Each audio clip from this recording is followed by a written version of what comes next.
episode 173 of the HurricaneKaz podcast. I'm your host, HurricaneKaz. And I'm joined by Twastell, PPC fans, HurricaneKaz with glasses today. Yes, actually. Yeah. We traded a little bit. It seems like you inherited a name, I inherited the glasses. Yeah, we met each other in Louisville, and I just gave her my glasses. So here we are. But anyway, welcome in. I know Kaz probably got back from Louisville maybe just a few days ago, myself as well. And yeah, it was an interesting time. But It was a very interesting tournament, that is for sure. Yeah. Now honestly, this meta pretty solid. I give it to Niantic. I have my doubts, but pretty solid. I not exactly how I restructured the bounces and like the nerfs and buffs. Myself personally, I had full control over it, but not bad. Very happily surprised in a good way.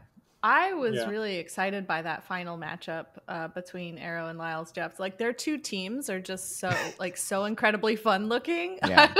Very different too. What? Yeah, 12 what am unique I Pokemon watching? Yeah, out of exactly. 12 Pokemon. I decided I realized I couldn't support Arrow once I saw he was running Leaf Tornado on his superior. Fair enough. I mean, but you kind of need it for Alligator and stuff too. You're the only one who has brought up Leaf Tornado. Everyone else was like, "Is that a Registeel on my screen?" I mean, wrong meta. There's that. The Galarian Moltres was pretty meta on his team compared to the rest of his team. The Quagsire, the Typhlosion. What was the last one? Quagsire's pretty meta at this point. Not really. I think it's been meta in LATAM, but how much success has it seen in other regions? Mixed. I feel like there's been more Galarian Moltres in Europe and North America in Top Cut than Quagsire has been. Yeah, I think that's true. I don't know. I feel like didn't it have some presence in the European event we last had? What was that, Dortmund? Did it? Oh, maybe. I'll just focus on the. I know it wasn't. I know it wasn't very present. I know it wasn't very present in South America and LATAM. It was pretty present in LATAM. Was it? I think. Do I have it backwards? In Top yeah, Cut? I think Hard Jeff ran it, right? Oh, I was thinking of Lima specifically. Oh, okay. Right. Yeah, at Joinville. Apparently, it's pronounced Joinville or something of that sort. Yeah, that's how Wholesome was pronouncing it on the broadcast. I was like, oh, whoops. Well, yeah, because they gave us a heads up on the correct pronunciation. But I didn't reference it myself personally, so I don't know exactly. But yeah. Anyway, we'll get into all that. Let's start off with some events to kick things off because we have a good chunk of them. Yeah. There's been kind of quite a few announcements. Some of them there's less to say about than others. So well, maybe we shouldn't say anything about them then. But we got Yamask and Galarian Yamask Research Day. This is a good one, especially if you like Ultra League, because you could get the rank 1 for both variants. And I think they have the same exact IV spread now that I think about it. Yeah, but you could get the rank 1 from research from is it like a 12 15 15 or something? Is that the rank 1? Something like that, yeah. Because I have the rank 1 of each for Ultra League. 10 League, 15 15 and now I just need 10 15 now I just need the candy, so this is very much appreciated. Yeah, it's a 10 15 15 because yeah, I remember because you don't want to use a lucky trade for it, but I got a rank 1 randomly from Linden, actually, Ryu, so shout out to him for the non they're just a Coffer Rodriguez, not Rodriguez. But so yeah, anyway, Yamask, Galarian Yamask still haven't spawned in the wild to my knowledge, so also it's frustrating. Yeah, the only way to get more to re-roll to get a good Rodriguez or great. Yeah. Currently 15, in 1-star raids, I think. Oh, it is. Oh, okay. Yeah. Yeah. But yeah, no, not in the wild. It's only ever been in research or raids. So you have to re-roll it for good IVs, like Caleb was saying, which it's been research locked for years now because it released 3 or 4 years ago at this point. I'm pretty sure. I think it was been a while. I thought it was only too. Like last year, they debuted the shiny. That was new. Yeah, so it came I thought it out had only been before out for a year. 2022, I think, or early 2022, if I recall. Was it? It wasn't, or was it that Halloween 2022? Maybe there was that during that time. I don't know. I mean, it was definitely Halloween. That's for sure. So I caught a Galarian mask. I guess I have the rank one for Ultra League. I caught it in 2022, but I don't think that was the first time it was around. Okay, Galarian mask. I'm pretty sure that it had 2020. It was released. Really? So it's 4 years ago. That's a long time 4 ago. years. Wait, that's actually crazy long. That was during like peak of COVID. Wait, what? October? Yeah, Halloween. Yeah, I'm sure. That's nuts. Yeah, the fact that that's not in the wild yet is kind of crazy. I mean, we got Dreepy spawning in the wild. That's been out for like a few years. So this is the 5th year of it then. Like, we're hitting year 5 now. Why are you all gatekeeping Galarian Mass? I just don't understand that. It's not like Runeriga is going to run everyone down and just like, and win it all. There's another ground type that's actually a little better in that respect, but we'll get to that. Anyway, just some wild spawns too. Nothing crazy. Q-Bones, Bolt Zigzagoon, Duskull, Shieldon. I don't really understand. Oh, it's because things with Mask. That makes sense. Oh, clever. Wait, what about Zigzagoon? What's the mask there? I mean, it's a raccoon. It's based on a raccoon, so it's got like it's like built into the coloring. Its whole face is a mask. Yeah. This is why you're in charge of Kaz's corner and not true. It ain't Tornado Kaz's corner. That's why you're tied for first and not in first. Hey, I'll take it. I'll take first, right? 3 weeks ago, no one would have expected that. Oh. Yeah, you're tied for last with yourself. With your working laptop and your unworking laptop. Yeah. That's just I almost didn't make it to this episode, but we made it. We're fine. So, we're here. Steve, back off, man. Computer problems is my thing. Get your own thing. I'm just trying to learn from number one. It's October 19th, 2 to 5. 2 to 5. So that's this upcoming weekend, actually. Yes. Yeah, very exciting. So I am very excited because I would love to have the shinies of these. They're so cool looking. Well, also you're Ultra Leaguer, right? And you want the rank 1? Sometimes. I have the rank 1. I need the XL candy. For both? Would you have the rank 1 for both? Yes. Oh. All right. Too good. Like I said, the Ultra Leaguer. I will just be catching every Yamask possible.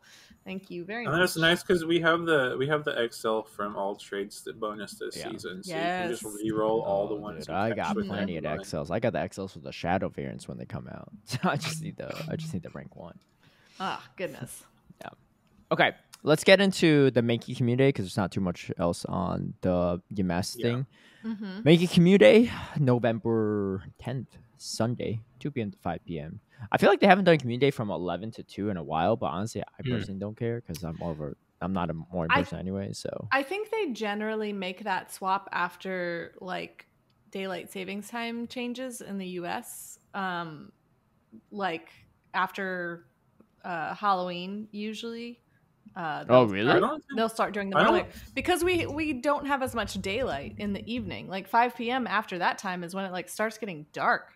I don't think we've had an 11 a.m. community in a couple years, right? No, we have them like in the winter time. We need our resident fact checker Steve to. I'm on it. We usually get them in the winter time, right? Because there's just we have them in the summertime, guys. What is? I don't personally recall any community days starting at 11 in like a while, like at least over a year or two. Does anyone have predictions when we had the last 11 a.m.? Because I've got the fact. Oh, this is a good one. Okay. Let's predict how many. Let's predict the month and year. I think. Yeah, predict the last month. I think the last time that we had one would probably be February of this year, like earlier this year. Oh, really? Okay. Yeah. What about you, Tristan? I'm gonna say. Oh, and I will say I'm ignoring Community Day Classic, just focusing on regular Com Day. Because I think there's a difference. But last regular Com Day. Yeah. I'll say like February of last year, 2023. 2023? What? I'm going back to September 2021. No. What is it? It's 2021. There's no way it's 2022. Come on. Well, you've all like completely missed the year. It was in 2022. What? Really? I knew it'd been a while. I went with February 2023 because it seemed. Wait, what was it? Yeah. So, actually, okay. So Kaz might be onto something maybe. So from March 2020 to March 2022, it was always from 11 to 5. That was when it was the 6-hour window. Then from April 2022 to August 2022, they did the swaps between 11 and 2, 11 and 2, 11 and 2. And ever since August 2022, it has always been 2 p.m. So what? I guess they clearly they were testing the 11-2 split, and they've clearly decided that 2 is the way. Yeah, I forgot about the 6-hour thing too. But. I knew it had been a while just because like I remembered that like recently like because a lot of times community days fall on like regional weekends, but it's usually like 2 to 5, so it's like later in the day, or like on Sunday it's usually like after it's over for the most part. So I remembered that. But I remembered thinking that like at the beginning of the championship series there was a couple times where it was like an 11 to 2 community day, and that kind of sucked because that's like the worst time for it if you're at a regional. So that's sort of why I guess what I guess. But I just thought it was like I said, I thought it was kind of tied to seasonally. Like I could have sworn that we had them earlier when we just had like shorter days, but I mean maybe it was like that like before COVID, like because remember like before the 6-hour community days it was 3 hours before that, and maybe like back then in like 2019 or something it was like that. But in like 2018 it was that thing where like the different regions would all start at the same time. It wasn't locked to local time. It was like, the APAC region, it would start at 12 p.m. Japan standard time, and whatever time that was for you, that's when it would start in your time zone. And there was one for Europe, one for the Americas, maybe there was one for Africa, I think they were in with Europe as well. But obviously that they moved from that in like 2019ish. I can just check the table. It was 2019 that they shifted to the specific times, and that is when there was like 3 p.m. for 6 months, and then 4 p.m. for a couple months, and then 11 a.m. for a couple months. So they were jumping a bit. Wait, it started at 4 p.m.? Yeah, I do not remember that. Apparently there were 2 months in a row that it was 4 p.m. to 7 p.m., which is kind of wild. That's weird. I don't remember that. My brain chooses to ignore that fact. You learn something new every day, guys. What do you mean learn something new? We already knew that. We remember something old every single day. Where's our rainbow gift? Like what? Remember. Anyways, Mankey Community Day. Right. So Mankey evolve Mankey or Primeape during event, and you could get a Primeape or Annihilape that knows Charge Attack Rage Fist. So this is a move that Primeape could learn too, which is actually kind of interesting because I'm thinking, it's just Annihilape. Annihilape doesn't have Karate Chop, but Primeape does have Karate Chop, and learning Rage Fist is kind of nice. What type is the move Rage Fist? Is it Ghost move? Ghost. Okay. So it will be non-stab on the Primeape, but it is what it is. Trainer battles 50 power and increases attack by 1 stage. We, of course, per usual, don't know the energy count on this, but that's going to be the big question mark. Yeah. That's what a lot of people are waiting to find out. If it's 35 energy, it's going to be flat out busted because, like, Night Slash is 50 damage for 35 energy. So it's Night Slash with stab on Annihilape, but it boosts and a guaranteed attack boost. Yeah. There's only 1 stage boost as opposed to Night Slash's 2, but it's guaranteed versus like the 12.5. Yeah. For Primeape, I guess it's not too big of a deal because, I mean, it's a slight upgrade, right? Because you get the guaranteed boost, but it's still non-stab, right? So it's not damage-wise, it's not different than Night Slash. Yeah. Wait, does Primeape even learn Night Slash? Yes. Yeah. It does. Yeah, okay. Yeah, that's one of its primary moves that people would use right now. Wait a second. I don't know. It's kind of, to me, it seems kind of worth it to trade a guaranteed buff for. Yeah, the thing is, like Primeape, like with Karate Chop, it would just spam those boosts out so fast. Yeah. And then Annihilape with it getting stab and stuff, like 35 would be like too good, I think. My bet for this one is gonna be 45 because I know how much they don't like us. I'll be honest. 45 I'm is hoping 10 extra energy. Oh, Yeah. Mm-hmm. I'm kind of hoping for 45.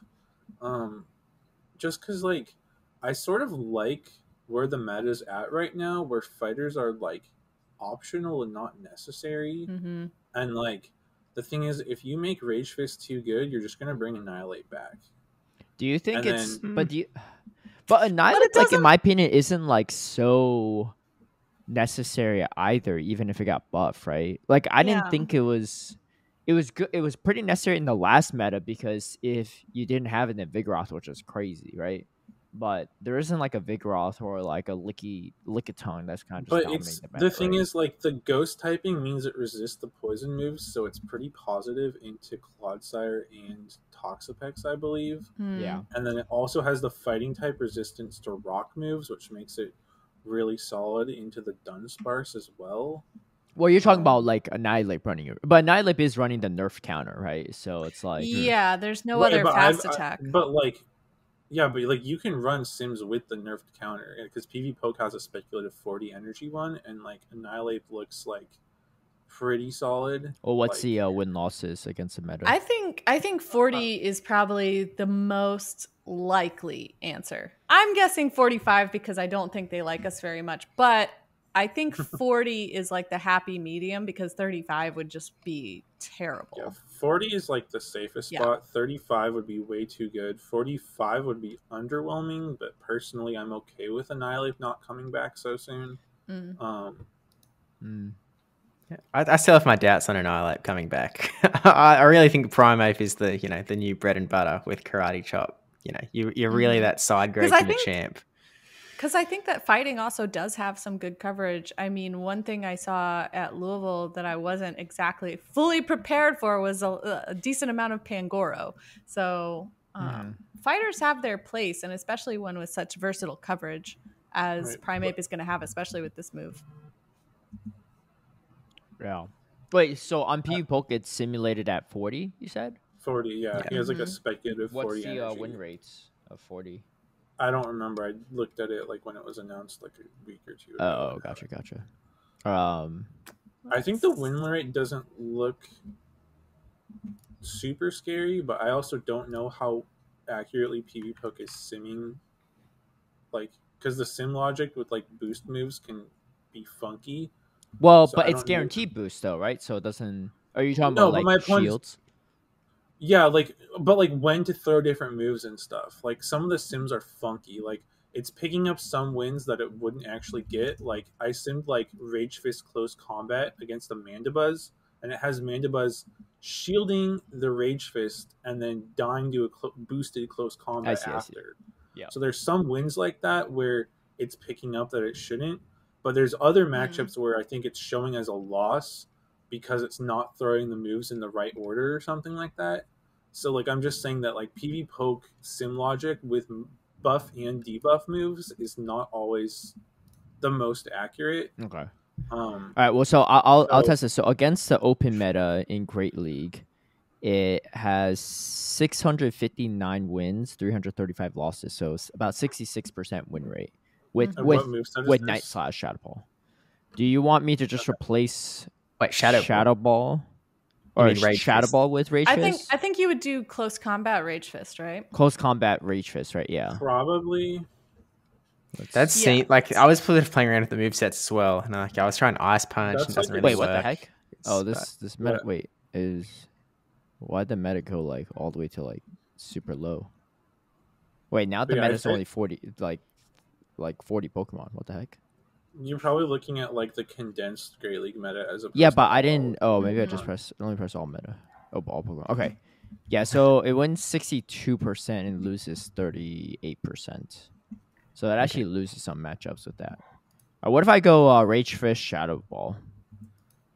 Yeah, I mean a rogue moveset, but as long as you don't see a Mandibuzz, I guess. Like a little under 65% win. So it's still actually worse than Night Slash. But yeah, but like I don't think that wins against like all eligible Pokemon is the best metric. You want to do against the how meta? it does. I mean, against the meta, but like even the meta list that PV Poke has, like some of those things aren't showing up that common. So like, where is it's the? hard to get a good I thought he used to have like a play Pokemon like That's under the Matrix. That's under Matrix. Oh, but it's not under the multi-sim? Interesting. Okay. No. I feel like this meta's updated. League. It looks pretty good, I'll be honest. It definitely is good, but my point is just like, I think Annihilape would be good, but like slightly more of an anti-meta pick. Yeah. Okay. So wait, let me show you this. So against the meta Pokemon, it's 17 wins, 23 losses with Rage Fist, close combat. With Nice Ass Shadow Ball, it's 14 wins, 26 losses. So it's slightly better into the meta, but it's still like losing more than half the matchups. So. Yeah, it's still not necessarily like, according to these speculations, not meta breaking. You know, like it's just sort of comparable to what it was before. Things like Dugong and Dunsparce are like kind of annoying to deal with, and like Diggersby without fighters to threaten them, right? I think it would be actually kind of interesting into some of the more flexible picks that we saw at Louisville and in some of the previous ones, like Malamar and Drapion. I think, getting that self buff to even the nerf counter is interesting, and it hits neutral on. Actually, no, it's only neutral into Malamar. No, it's neutral into both. Is it? Well, you're talking about Drapion? Yeah. Yeah. Yeah, because it's dark poison, so it'll be neutral with counter there. Yeah. It'll be resistant Rage Fist for sure on the. Drapion, for sure. But I think at that point you just go close combat maybe, but or you just bait. Yeah, it's tough to know. There's so many flavors to it though, because it's like, I think close combat Rage Fist might be the best, but you could also do Rage Fist Shadow Ball or Rage Fist Ice Punch. Then you have the Shadow as an option. Like there's a lot of. It's hard to really gauge where it's going to be at because there's so many moveset combinations. A lot of it depends on what that energy is, and we won't know that until the day of. Yeah. True. Shout out the Oceanic region. our saviors, as per usual. Bless. That's right. You all can be the ones to rejoice or cry first. And then we'll all just hear it. I don't know about you guys, but I only managed to find one Shadow Mankey, so I don't know which one. I found two, and I transferred both of them because I'm like, there's no way. I have two, and I'm purifying them. There's no way I'm making. Yeah, well, there's that. Yeah, gonna be running Return Rachris. But there's no way. There's no way I'm using them. They're like so bad. The spreads were like terrible. Yeah, this is like Caleb and his Shadow Galarian wheezing all over. No. But the difference is you could Elite TM a better one later down the road, right? And two, they're still in Rockets. They're just not like, you just can't remove frustration off of them. But hopefully we can remove frustration before the December community day, and then we can evolve them there. Wait, but we just had a Rocket event, so we're probably not getting another one until like January or February. 2025, baby. I'll wait till 2025 community day classic or community day, whatever the retro thing. But I mean, I'll spend Elite TM. I don't mind doing that if I get a good one. But I just was not going to. It just didn't seem worth it. In my opinion. To so power up the ones I got. Bonus, like the one sort of extra bonus for this event is 3 times XP. Yep. So nothing super special. Nothing wild, but it's fine. Yeah. I think and the date for this is November 10th. So what is that? Like 3 weeks? Sunday. Yeah, something like that. Less than a month. Okay. But yeah, there's that. And then we have more Halloween stuff coming along. Well, they've only released part 1. Yes. Now that Halloween has become so big. What do you mean it's become so big? Was it always big? No, I feel like they used to do kind of just a regular event around it, but it was one of the better ones that they had throughout the year. I think they've done a part 1, part 2 for a while, I feel like. Yeah, I think the past couple years they've been Steve doing with it. the Come on, Steve. Come on, researcher Steve. Once the last time we had only 1 part Halloween event. All right, my prediction is 2021. You said 2021. I'm gonna say 2020 then. I'll say 2022. No, 2022 was 2022 was definitely a 2-parter. Time is a flat circle. Yeah, apparently. I'll need about 30 seconds. Nah, you good. We'll cover some of this stuff while you're looking into it. So Tuesday, October 22nd, 10 a.m. Monday to the 28th, 10 a.m. I assume part 2 starts right after that. Wait, what? You said Tuesday, 10 a.m. Monday? What? 10 a.m. Monday, October 22nd. No, it says Tuesday, October 22nd at 10 a.m. until Monday, October 28th. Oh. That makes more sense. I was so confused. Caleb was like Tuesday, 10 a.m. Dude, Monday. honestly, and I was like, what day are you talking about? The Tuesday that came out of my mouth didn't even register in my head, right? I was just thinking like, yeah, it's that Tuesday. Yeah. October 22nd on the Monday. Yeah, so just Tuesday until Monday. Yes, Tuesday until Monday. So just under a week long for part 1. And arguably the most exciting part of this event is the fact that we are going to get that debut of Morpeko, the form-changing Pokemon that only changes when it uses an attack in battle. When battling in Team Go Rocket or in Go Battle League. It'd be funny if you could do it in Go Battle League, but you can't do it in like friendly battles. Didn't they use this wording when they were talking about the 50-second timer, where they were like, No, I'm almost positive it's just like a Niantic like terminology thing, not an actual. Yeah. So the interesting thing is though, because when they first announced it, like back at Worlds, like I think a lot of us thought that using the move Aura Wheel would change its form. But the wording on the blog post says when it uses a charge attack, which means it doesn't have to use Aura Wheel to change its form. No, that can't be right. Yeah, because I was talking to someone and they were saying that in the trailer, each time it actually charge attack was using. It didn't even have Aura Wheel, and it just had like Wild Charge or something, and it was changing its form. And it sounds like that's what like the Pokeminers or data miners have found as well. So we'll have to like wait to see for sure when it releases. But all the wording they've used, it doesn't say it changes form when it uses Aura Wheel. It says it changes form when it uses a charge attack. Okay, no, but on that, it actually says certain Pokemon, and you skip like Morpeko, will be able to change form in battle each time it uses a charge attack, unleashing new possibilities, blah, blah, blah, blah, blah. So I think the way they've worded that sentence more sounds like certain Pokemon, like this is a new thing that we're adding to PvP. Certain Pokemon will be able to do this, like, you know, presumably Aegislash later on.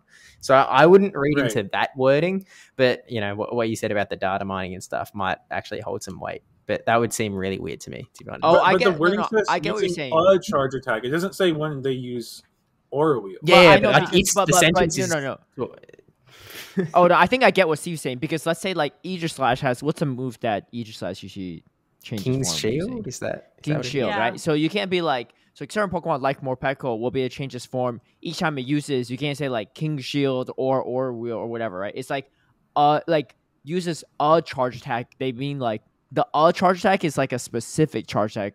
So it's like weird. Right? English language is weird, but I feel like here is like not a general term, but more specific charge attack. Well, yeah, you're saying that they're being purposefully vague here so that they can hint at the introduction of other Pokemon that will do this in the future without restricting it to like, you know, a specific move. Yeah, because they've used the words like Morpeko. They're not talking about Morpeko here. They're talking about certain Pokemon. No, will be able to. I see what Steve is saying, and I think that's a valid interpretation, but I also think that there was also a previous announcement about Morpeko that may have only referenced Morpeko that also said use a charge attack.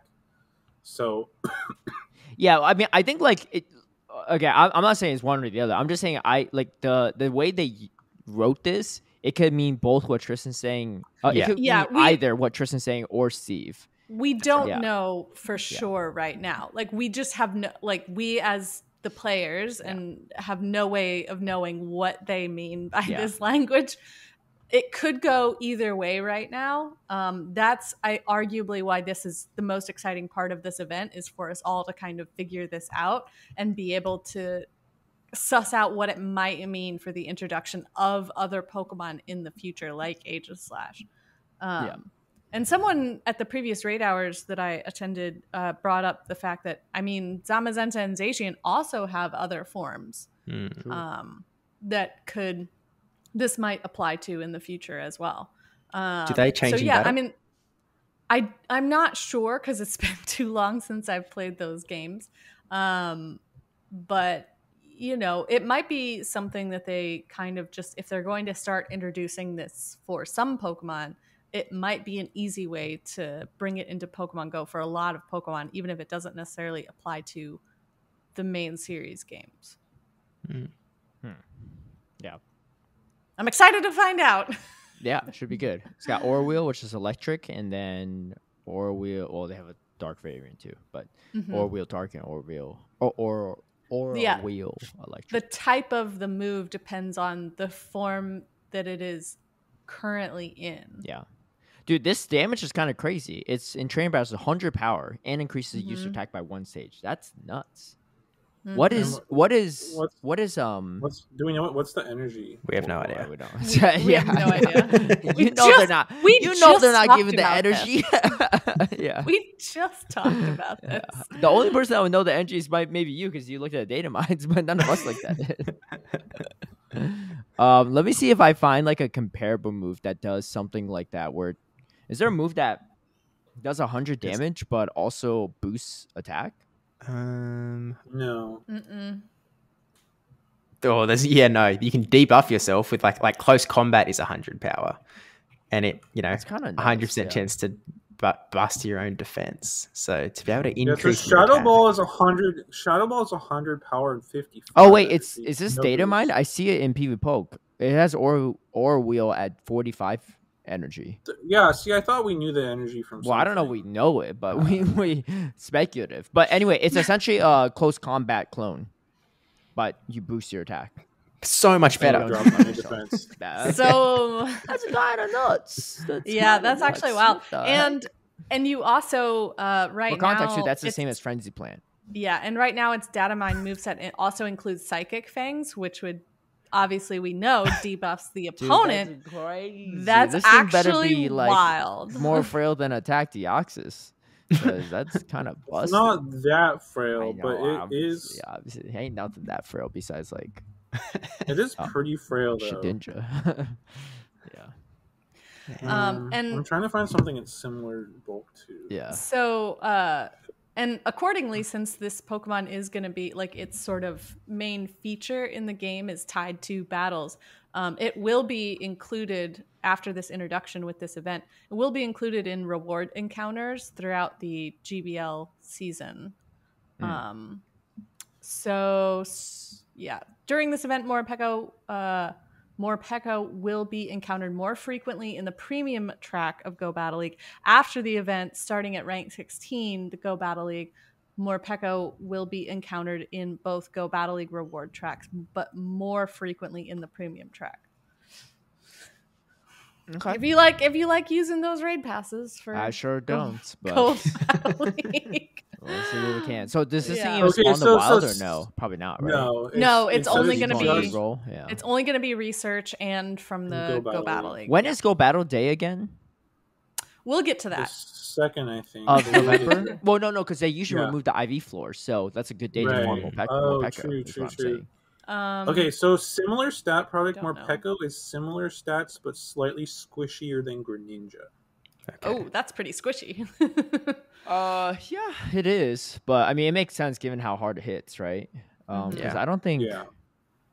Where's Hydro Cannon on here? But I don't think Hydro Cannon hits even that hard, right? No, it's not as hard as Frenzy Plant, right? Especially after it got nerfed. No. It's definitely different than Frenzy Plant, but I don't remember if it's like. I'm pretty sure it's worse. Well, not worse. It's just a different energy. It might be like better DPE. It's slightly worse DPE. It's 80 and 40. So, but yeah, so it makes sense. I think that's fine. It'd be kind of stupid if Morpeko's like way too broken, right? And yeah. I mean, as long as we see some, in regionals and stuff, I'll be pretty keen. I just want to see it work. Yeah, I mean, I'm sure someone's going to be crazy. Marowak going to be even more valuable after this one. It's Dark Electric, right? Yes. Yeah. Okay. Yeah. Marowak going to be feasting. Okay. You can learn Seed Bomb as well. It would probably run Psychic Fangs, but Seed Bomb is also an option for it. Marowak, maybe. Yeah, I mean, if you're going to run it in the championship series, it seems like Seed Bomb might be necessary.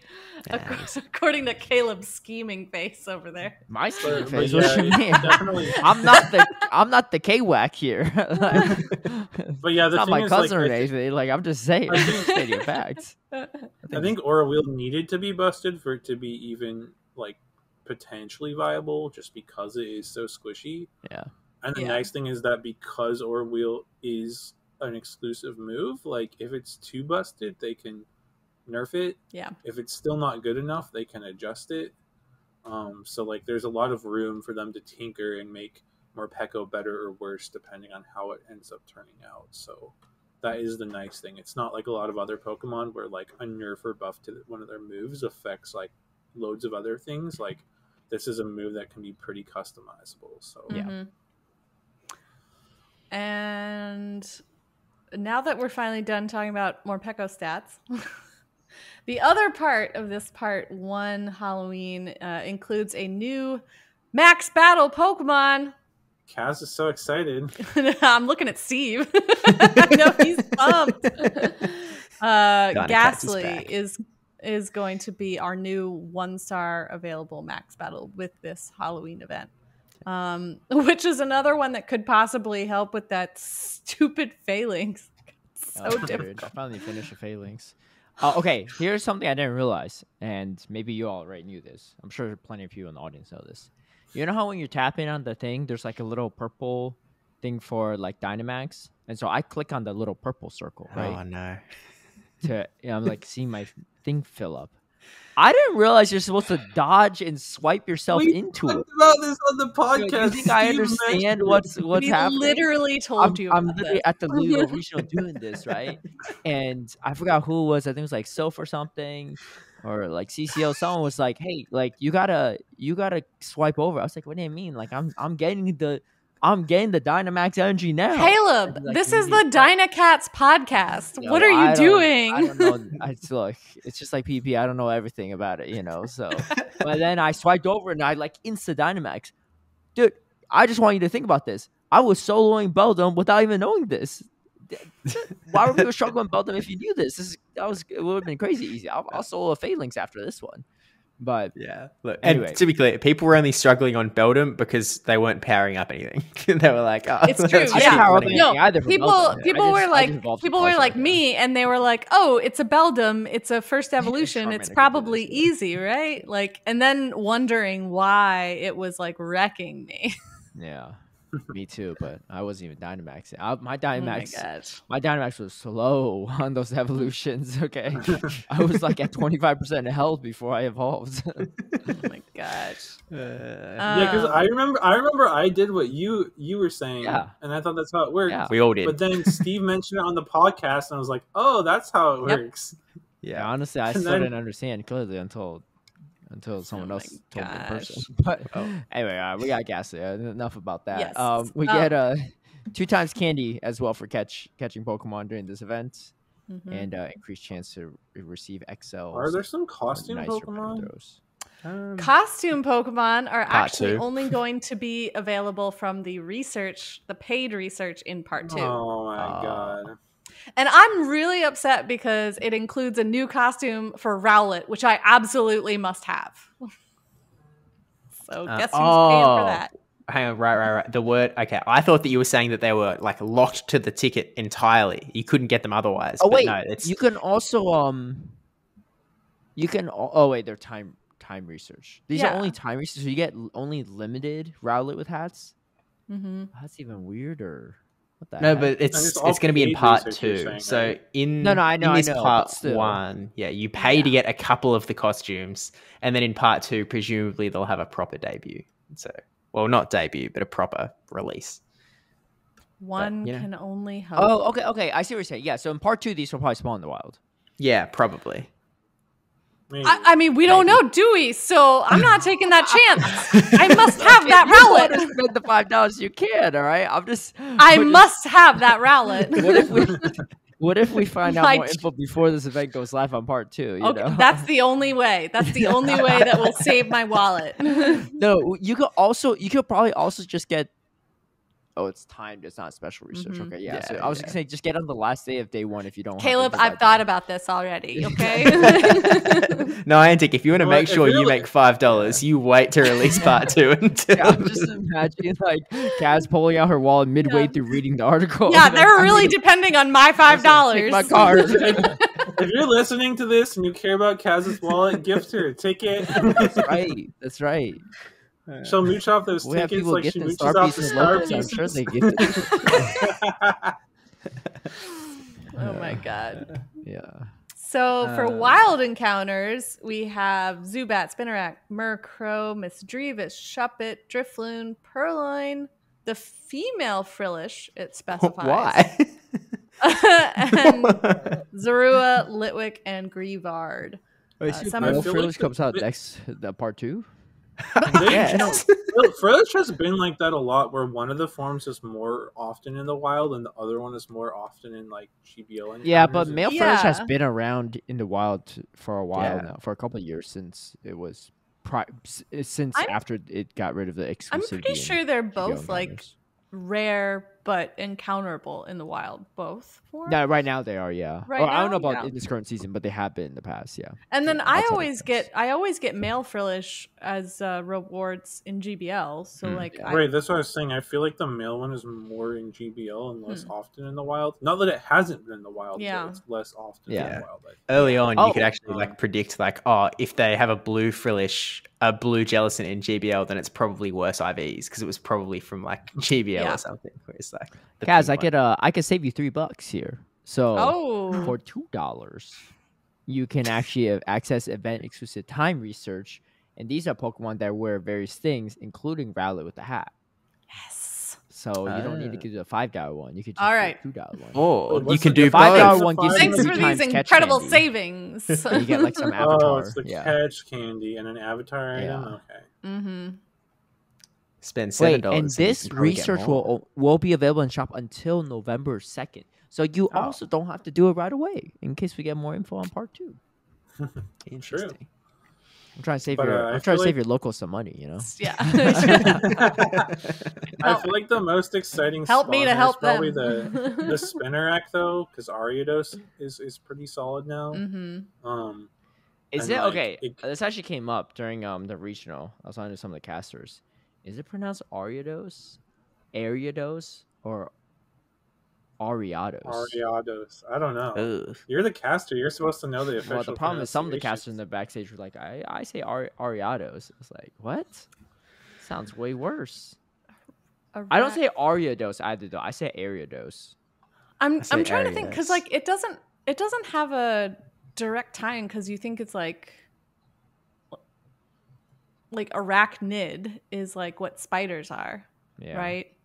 You're trying to think What's about, the like, Eodos? the origin. You know, I'm thinking of something, and this is, I guess, kind of like there's no quiz related, but this is kind of like an unofficial Kaz's Corner segment because I just finished a book about Greek mythology called Ariadne, Okay. and so maybe, and she's like a goddess of like weaving, you know, of Oh. like the threads of fate. So like maybe that has something to do with it. Ariados is weaving them webs. Ariados would be what I would think, based on my guess that it's tied to that sort of mythological thread. Dos is also Spanish for 2, and Yeah. it does have 2 charge attacks. Oh my gosh! Wait! Zapdos has But Articuno has 2 charged attacks as well. And why does it have Uno in the name, Caleb? Because the charge attack's so expensive, a lot of people just have 1 charge attack.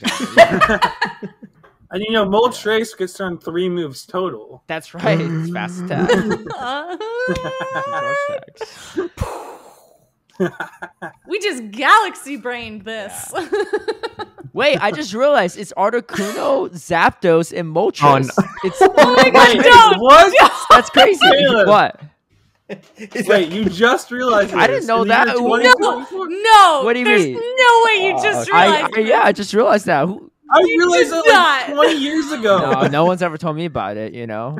Told you. Yeah. You don't have a brain. I took Spanish class. We never talked about Moltres and Articuno and that. We didn't talk about it in Spanish class. Yeah.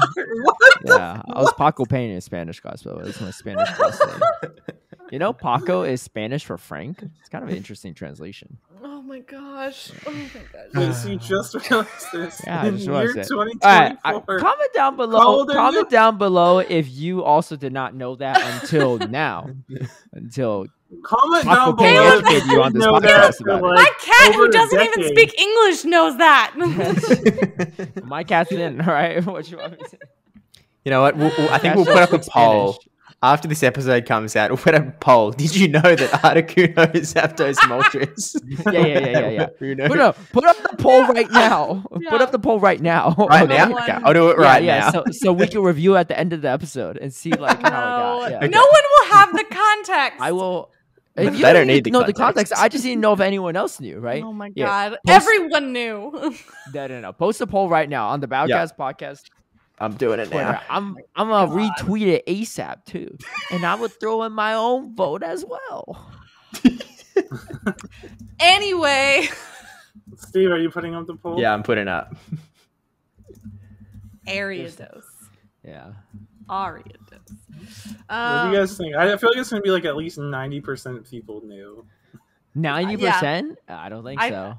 No, I think so. I would say Caleb, I think 50%. If I'm generous, that around people knew. The first generation. There's no way. Okay. Well, the problem is also we have a lot of like LATAM Pokemon Go players, so that might skew the votes a little bit. But I'm a hit up all. My man's grasping at I'm straws. hit up all out. my all my APAC friends. Did you know about this? Oh my no God. way. Okay. I've just tweeted it. Okay, I shall retweet. Everyone retweet it. There's no way.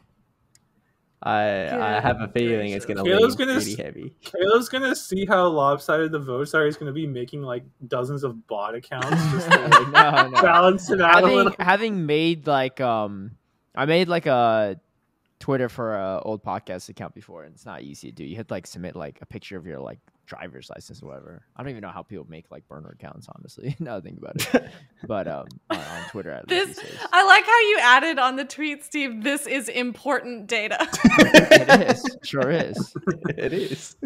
That's right. Well, right now it's an even split at 2 votes, 50-50. It's only showing one vote on my side. Hey, I just clicked it, so The you right better one. refresh. The right one. I am refreshing. It's only showing. I see 3 retweets, 1 vote. I just refreshed it. It actually it was 1-1, and I've refreshed it, and it's gone to 0-1. Oh, Caleb's it's missing got- the data it's 10 somehow. votes. 10 votes, 80% yes. Oh my god. I just reposted it. I swear. So that means 2 people voted no. One of those was What Caleb. this is telling me is that you all have a bunch of burner accounts on X. It's crazy. It's crazy. Yeah, I can barely Wild. be bothered with one Twitter account. I'm not gonna make another Yeah, one. it sounds like something someone would say if they have a bunch of fake accounts. Hang on, let me get the G'day Battlers podcast Twitter. Yeah, let's look at the person with actual other accounts. See, okay? yeah, you all hop on this burner because you know you need the help. You know, I'm confident that God. people are going to be voted no. I'm confident. All right. Anyway, there is free timed research available at the start of this event on October 22nd. Timed research focused on Spiritomb, and it's 108 spirits. If I don't get a shiny Spiritomb this year, I'm gonna cry. You still don't have one? No, I do not. Oh, Wait, you said Spiritomb is going to be in field research? The free timed research. Okay. Yeah. So No field research. Well, okay, no, So you it only says get, it's like- rare because right under that tab there's or that box there's field research task encounters, and it lists as the main ones. The main rewards are Sableye, Scraggy, Golett, Sandagast, Morpeko, Nimble, Grievard. Some trainers might even encounter the following, and it lists Spiritomb. So it's going to be a regular research task encounter, but it's going to be one of the ones that's like harder to Right. find. Okay. Yeah, because that's one that's been like hard to get a bunch of, which means it's yeah, gonna be harder to get the shiny and also like harder to get good IVs. Like, not that it's the most amazing right now, but like it does have Sucker Punch that just got buffed. Yeah, it did just get rocked. Doesn't it also has Astonish too? I thought it had both. I don't think so. Oh, I don't know. So. I don't know. Yeah, the Sucker Punch is good because right now it's proven to be adversary in the Devon Crypt Cup series with that Sucker Punch and the typing that matches Sableye. Yeah. And the Rock team for that attack debuff as well. Mm-hmm. Yeah. But it's the only other thing we haven't touched that there's some new avatar items, new poses, for those that are into that sort of thing. You can dress up as Morpeko. They're wearing like onesies. And other than the Rowlet, there is also a Froakie with a little witch hat. That's another new costume. And I think I saw that they can be evolved. Oh my gosh. I must have them all. I'm scrolling. I don't quite see it. But the other thing, I did get the update, when was the last time we didn't have a part 1, part 2 Halloween update? What were the guesses? Did we get guesses? I think it was it started in 2020, and then someone else. Oh, so when was the last time there wasn't a 2-parter? I said 2020. Tristan says 2021. You said 2022. I said 2022. I'm pretty sure we had a 2-parter in 2022. We had a 2-parter in 24. We had a 2-parter in 23. We had a 2-parter in 22. We had a 2-parter in 21. We did not have a 2-parter in 2020. Oh, let's go! Oh. Caleb actually winning something after he revealed to us not knowing the origin. I'm first in Kaz's corner. I'm first in this too. Throw this point into Kaz's corner for the week, No. So I'm about to be first in this Twitter poll. I wouldn't be going saying that. Uno dos Trace wins today, Oh my God. Yeah, maybe stick to Uno. That's I can count past Uno. All right. Well, anyway, that's going to be the part 1 of Halloween events. We shall see if Kaz will have to spend some money or not. Yeah, we can also place bets. Probably know about part 2 in next week's episode. Yeah. Yeah. All right. So we got Gigantamax Pokemon coming. Remember when we all thought that wasn't like that they were trying to pretend like that wasn't something they were gonna do? We have no current yeah. Comes out like 2 months later. Yeah. Not even. It'll be less than 2 months. Yeah, but it's Go Bigger, name of the event. Saturday the 26th, 10 a.m. to Sunday. I made sure to say 2 this time. To Sunday, October 27th. So it's just one weekend. It's actually not that long of an event. Gigantamax debuts. Venusaur, Charizard, Blastoise. You can buy Max Sparkles, which I don't think is worth, but you can. And yeah, it takes apparently 10 to 40 trainers to be able to defeat and catch these formidable power spot bosses. It's a lot. I know people are mixed on X on this, but actually no, I don't think people are mixed. I think a lot of people don't like the fact that it takes this many. Yeah. But it's weird because they said 10 to 40 trainers, but they also said it's still groups of 4. So I don't know how it's going to work. Wait, where's it say there? Wait, you're saying that the groups of 4 are like that's still the cap in like the max battle lobbies? I think so. No. There was also what was that? How could that possibly work? Leak Duck put out some info. Wait, they said it's only groups of 4? That doesn't make any sense, I feel like. It doesn't seem like they say that anywhere, but I did notice that they made like a video trailer, and in the video trailer they only had groups of 4. Oh yeah.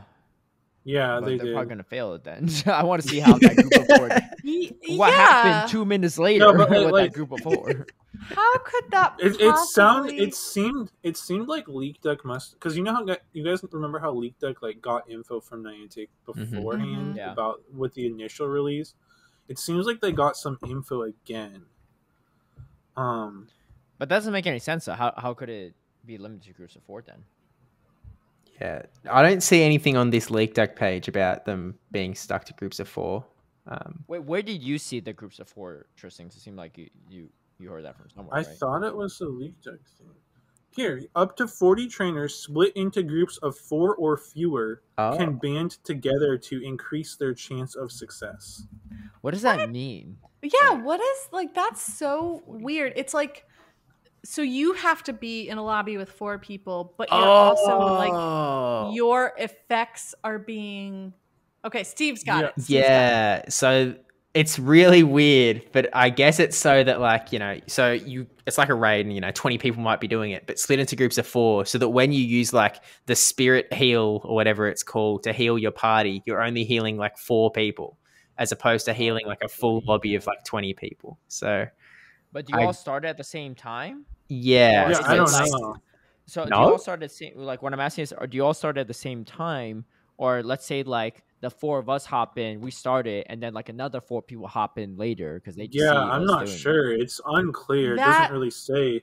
Yeah. It just says up to 40 trainers split into groups. What's of that 4 countdown gonna look like if they have 4 and like spots? And it says can band together to increase their chance of success. So like I also don't know like how does what our group of 4 is doing affect what another group of 4 is doing? Like how are the different groups benefiting each other? Like I don't really that would be my question is like how does the game take into account different actions from different groups against one raid boss? That's like never been something they've done before, even when we've had like elite raids or the special any of the special form raids. Unless they're thinking that like a group of 4 beats it and they leave Dynamax Pokemon behind and then those help the next group, but like that would be worded weirdly to me. But then wouldn't that still be terrible for the first group? For the first group, yeah. Well, so I think the other factor here is they probably don't have the bandwidth or whatever could lag the game too much. If like imagine if 40 trainers are battling in a raid. I don't think they're going to populate 40 Pokemon surrounding that one raid boss, right? That's just like way too much, and then everyone's ass going to crash. So my guess is if it's groups of 4 or less, they only show the Pokemon within your party on the screen, but maybe the damage is inputted from all like parties, right? Maybe, but yeah, it'll be interesting to see how this actually works in practice. Yeah. But yeah, the fact that like you potentially need up to 40 people to beat it is definitely worrisome. Especially if you're still broken into smaller groups. Right. Like that's going to make coordinating even at the location like such a nightmare for like community organizers. And the thing too is I think I saw that these Gmax raids are like 6-star. So like Beldum and Phalanx are 3-star. This is 6-star, so it's gonna be like no problem, man. I didn't even know how to Dynamax it by swiping over. Once I swipe over, man, the charts are gonna go down in a second. Oh my gosh. Okay, but also they have the screenshots on LeakDuck that these are going to cost 800 max particles to compete in, and so we have max 1,000 storage, and so if you've sort of like if you start at 0 in a day, you can pick up 1,000. You can do 1 max raid. If you start at like 1,000 and then you use it, pick up another 1,000 to do it again, you can only do like 2 max raids in a day. So the fact that you need like 40 people, it doesn't even mean like you can't put a party together and sort of like move around and like do a bunch of them. You can do 2 max. I can't remember where exactly I saw this, but I do believe that I saw somewhere on X, like LeakDuck or one of these other sort of special information accounts, saying that we will be able to store more max particles for that weekend. I think I know what you're thinking of, and I don't know if it was for that weekend. I saw that because there's going to be Gmax Toxtricity with the Wild event. Oh, so and I know for sure I saw that they were increasing like the number of particles I think that you could store and get in a day for that weekend. Mm-hmm. But I don't know if that bonus is also being applied to this week. Yeah, there's nothing about it in the official blog, that's for sure. Right, I only saw that in reference to the Gmax Toxtricity, which is coming later. So yeah, like Steve is saying, basically unless you pay money for particles, like best case scenario, you have about 1,000, maybe slightly more, banked from Friday. Yeah, and then you can get about 1,000 on Saturday and about 1,000 on Sunday. I think there's a way that you can sometimes get to like 1,200 if you do your things in a certain order. But Yeah, even still, because I've had over 1,000 before. Even still, you're maybe able to do like 3 to 4 Gmax raids over the course of the weekend. Yeah. And that's split between 2 days because you need to get those particles on Sunday as well. Yeah. So it's like, yeah, it's kind of frustrating because it's like with a raid day, like at least you get like the 5 free passes and stuff. Yeah. What do these Gmax things even do for you? Like they're just like stronger than Dynamax, so they make it easier to do future Gmax and Dynamax raids. It's just like this like endless loop. I guess the one advantage is doing max battles to do max battles. Yeah, the one advantage, like how raids work, right? Pointed out, Tristan, is that you are catching the evolved forms.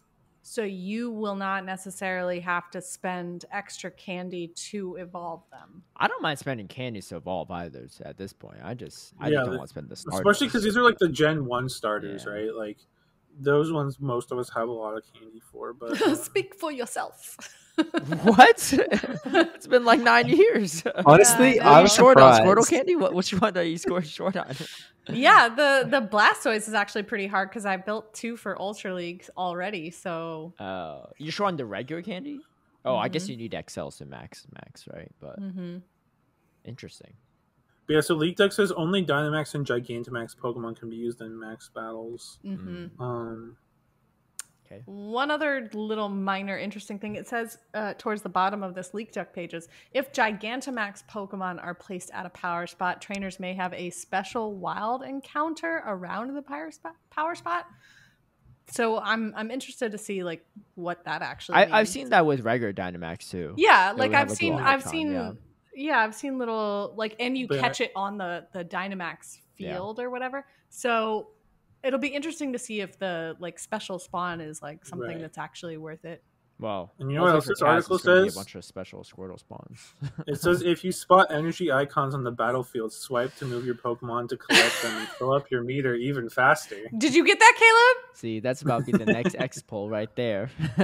Did you know before this reading this or this past weekend? Dang, this Uno Dos Trace thing is not panning out so well for me. I think I'll just take the first second of it, when it was 100% no. I think that's pretty good. Yeah, I need to see the demographic of this, How many people are Spanish speaking, right? No, you don't. They've been around forever, Caleb. It's okay. Look, when they first came out, I didn't know anything about Spanish, right? When they first came out when I was a kid. And then when I learned Spanish, I wasn't playing Pokemon. So my worlds never collided, never crossed. But so the one last thing about Gigantamax I'm curious about is I think I saw somewhere that they were supposed to be stronger than Dynamax, which like sort of feels bad because it's like we're making these Dynamax Charizards, but now we're getting like Gigantamax Charizards that just like make them obsolete potentially. Like I don't love this. Like it's not been a good way to introduce all this. I don't think it seems very organized, and it's one of the few features that they've introduced where I can't see where it's going, like I can't see the long-term like appeal if we're really only using it for one thing and then that one thing goes back to the one thing, and they're just really leaning into the PvE content, I feel like. Yeah.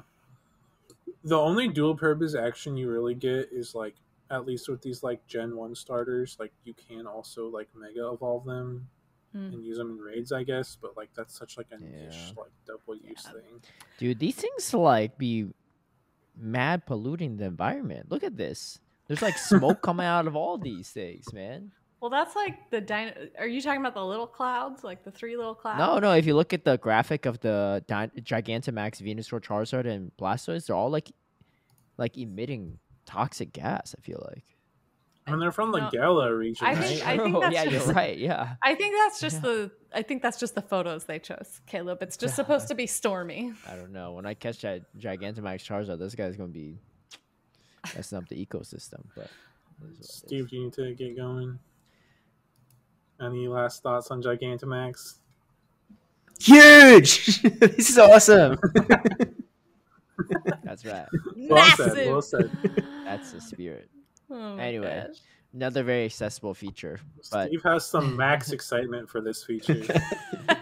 And then it doesn't cap out at 1,000. Let's put it that way.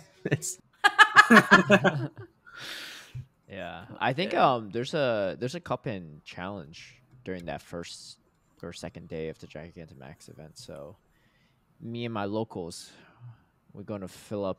Well, you'll know what you'll be 1/5 doing. of those 40 spots. Yeah, but all right. Well, we will wrap up the events here, and then Steve's got to dip out, but we'll continue the rest in a second. All right, let's get into the Go Battle League. What we at elo wise? Oh, we should have asked Steve before he left. Oh, yeah. I don't remember what I'm at now. I think I dropped, but I will say, Kaz and Steve, you guys got to race the vet now. I know. It's down to the last two. Messaged me, yeah. Well, I did get back up into the 2400s. I know this is like the 5th time I've been there, but I feel good.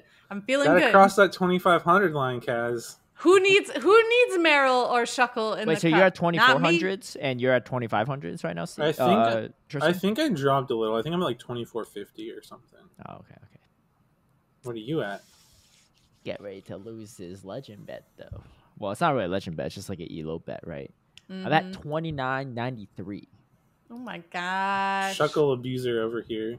That's true. Hey, no. I know what the secret is. To be fair, right? I had 6 sets. I had 6 sets to play yesterday in Little Halloween Cup. I started the set at 29.76 or 71. And I ended at 29.93. So I didn't really climb that much, right? Oh You don't know why? Because everyone's running Shuckle Meryl. It don't matter. Everyone's running Shuckle Meryl and then a third. Usually it's like a Scroopy or some type of poison. Not me. Whatever. Not me. You're running a little Halloween. I got that little Clodsire going, so all your Shuckles I did try running that. Come at me. It's like it survives like 3 bubbles from a Meryl. Like it's so frail. Wait, what? It can take one. It can take one Aquatail? Aquatail, and If then it's you running have to tackle, shield right? the next one. No, well, if it's running bubble too, you can still take really? one. Okay. Yeah. Wait, what? Do you run Poison Sting Sludge Bomb Earthquake on Clodsire? In that So meta? I actually saw someone running Poison Sting Stone Edge. And it actually makes a lot of sense because the Stone Edge is super effective against the Shuckle, whereas the Earthquake is neutral. Yeah. But the only downside is I'm running a Golett, and I shield the Sludge Bomb bait. I was like, oh dang. And then they throw Stone Edge. I was like, oh wait, I'm chilling. Like this guy doesn't even have Earthquake, but yeah. I think you need Earthquake for a lot of other things in the Little Cup meta. So what do you need it for? Out of curiosity, I guess besides the mirror, there are some other like steel types that try and come in. Like you see Pawniards every once in a while. You do see I do like having coverage for like the Mud Slappers like Golett. Yeah. And other poison types. Like the little Scroopy Scroopy you throw Stone Edge though because it's super effective. It's bug poison, not But it's still right. super effective. But Skrelp though, right? Yeah, Skrelp, yeah. Honestly, one Stone Edge, no, it doesn't take it out, but yeah. So Skrelp is surprisingly tanky because that's something else that I'm running with. I really like it a lot because it can almost beat the Shuckle. It forces a shield. If the Shuckle does want to stay in. But you have the shield too, right? No. You don't. I mean, if I want to stay in, then yes, but then they'd have to double shield if they want to live. I haven't played it all, but I was the Aquatails are spammy enough. I was looking at some sims and like the meta looks so stupid. Like you have Shuckle Shuckle is like winning all evens against like Water Gun, Aquatail, Skrelp and stuff. Too. I don't know everything but 3 Pokemon. I do think 2 Pokemon. Right? It's still a pain, right? It's definitely still a pain. I'm not going to try and deny that at all. But I will say I think that this little Halloween meta is a lot more flexible than like the little Galar, where it was just Shuckle and freaking. I actually like Little Gal more. There was more checks to Shuckle. Like what? Well, Bronzor. Well, to start things off, right? But that was so annoying. Bronzor and Meryl, right? So but if that you run, was so annoying. oh, I mean, I'm not saying it's not annoying, but right now there's literally only 3 things that beat it, right? Those battles took forever. Right? No, it's Pawniard, Meryl, and Clodsire. Yeah. Oh, Pawniard beats it. Yeah. Yeah, barely Pawniard though. does, barely. but just barely. Yeah, Pawniard. Super effective Ironhead don't look super effective at all. No, yeah, it's like it's almost, but it does hit a little bit better than the Earthquake from Clodsire, I will say. But yeah, it's like Meryl and Shuckle are like so stupid bulky. Like I was looking at some Sims. I haven't played it all because I don't really do Little Cup, but I was like, oh, what about like I don't know, like you better get playing, and this bet's about to be over. I was like, what about the like Rockstar Pikachu that has like Meteor Mash? I was like, you can Meteor Mash the Shuckle, you have electric moves for the Meryl. Guess what? It loses to both of them. Yeah, like it's so dumb.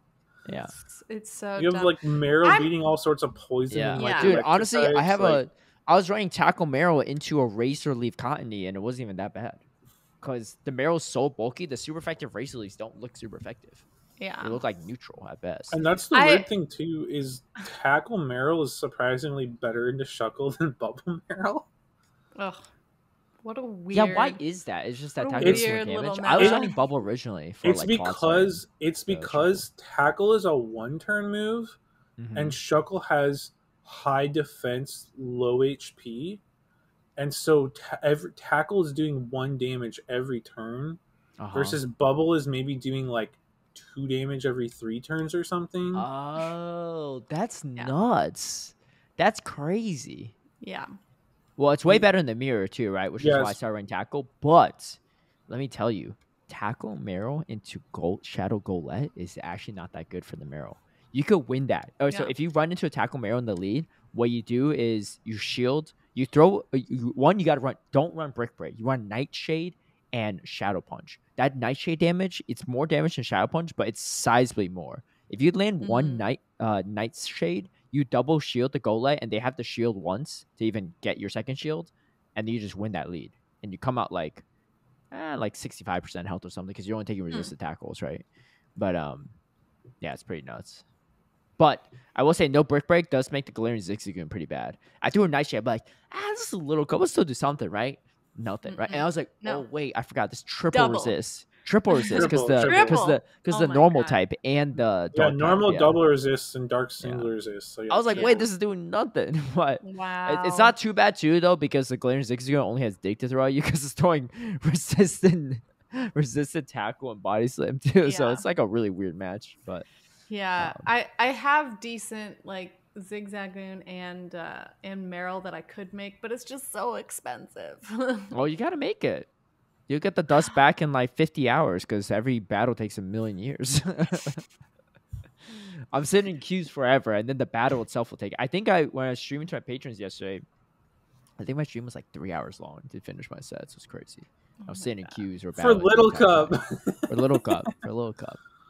Yeah, that might. I got a bet to win. What you mean? I don't understand. My point is like League. Little Cup seems like it should be a quicker format because it's 500 CP. Yeah. So like that's I don't know. I've found it to be pretty fast. Like I said, I feel like while Shuckle is really annoying, at least it's like the one thing that's really annoying.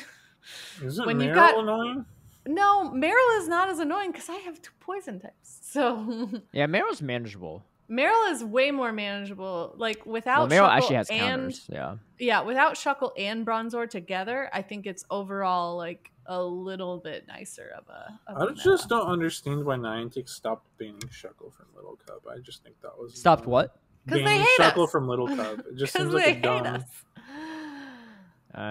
So people investing in it, man. It's time to get your own Shuckle. But speaking of which, we do have Go Battle Day coming up on November 2nd. You guys were right earlier. We've got some Twitch drops from a stream that day. 7 fast TMs, 7 charge TMs, very valuable, and 1 rare candy XL. Give me 7. Come on, make it even across the board. Right? I don't know why you'd be that lucky.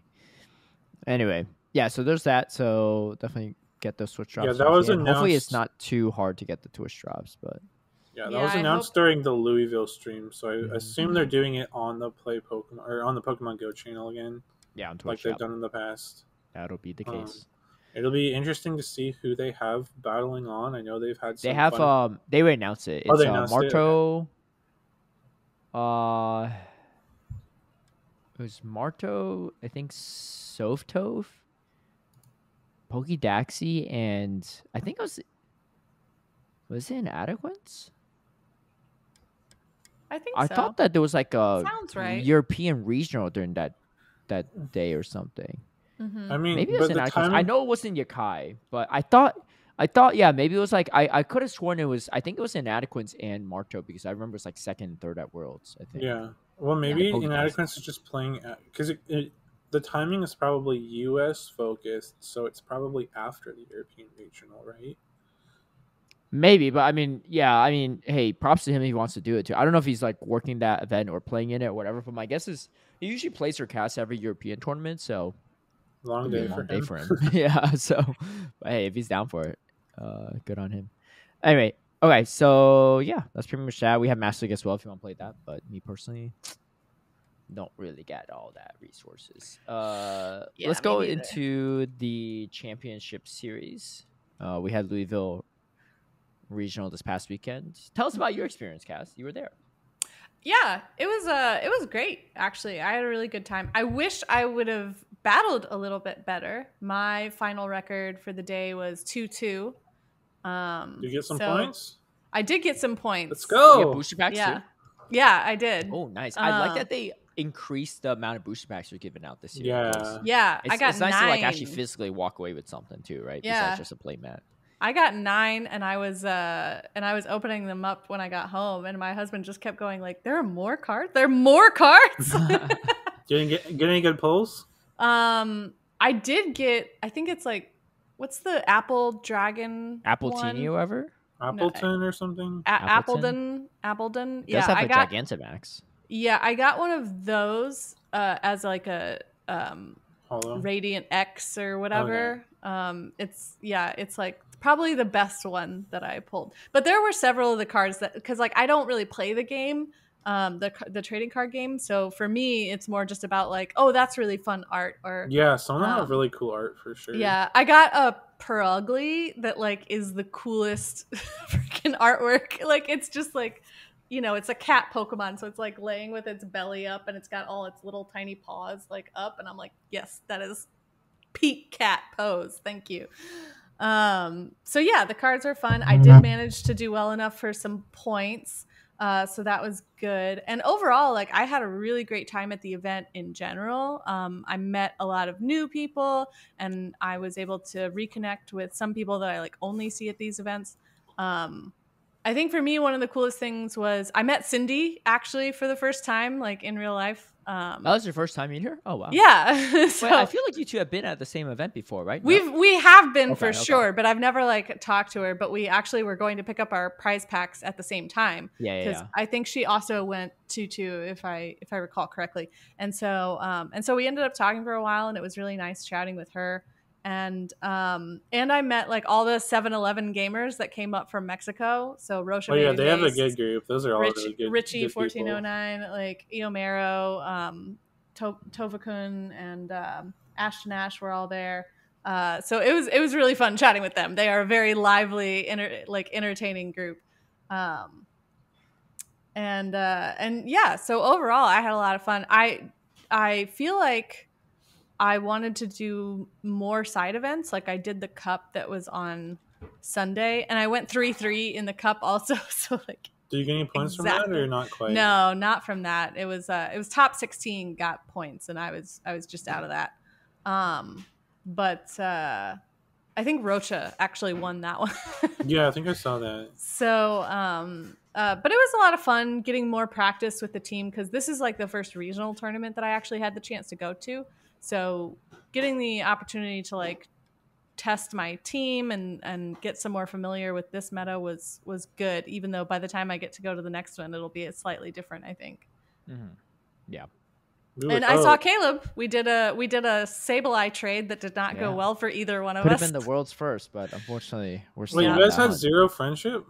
Yeah, we weren't Yeah, friends before 0 that. friendships, and we did think, we have done trades before, because you guys used to be locals, right? You guys never added each but other? we weren't like real. I think because you weren't you weren't in Atlanta at the time, right? I think I did a trade with you at Oakland Cemetery for one of the community days. I can't remember which one. Oh. But we swapped Feenies, and I know this because my Ultra League one is the one you gave me. Oh, shoot. Wait, let me see if the one I use is the one you gave me.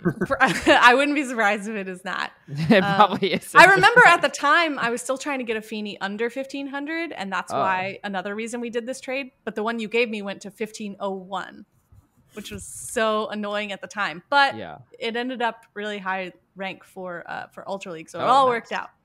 None of mine are from you, but yeah,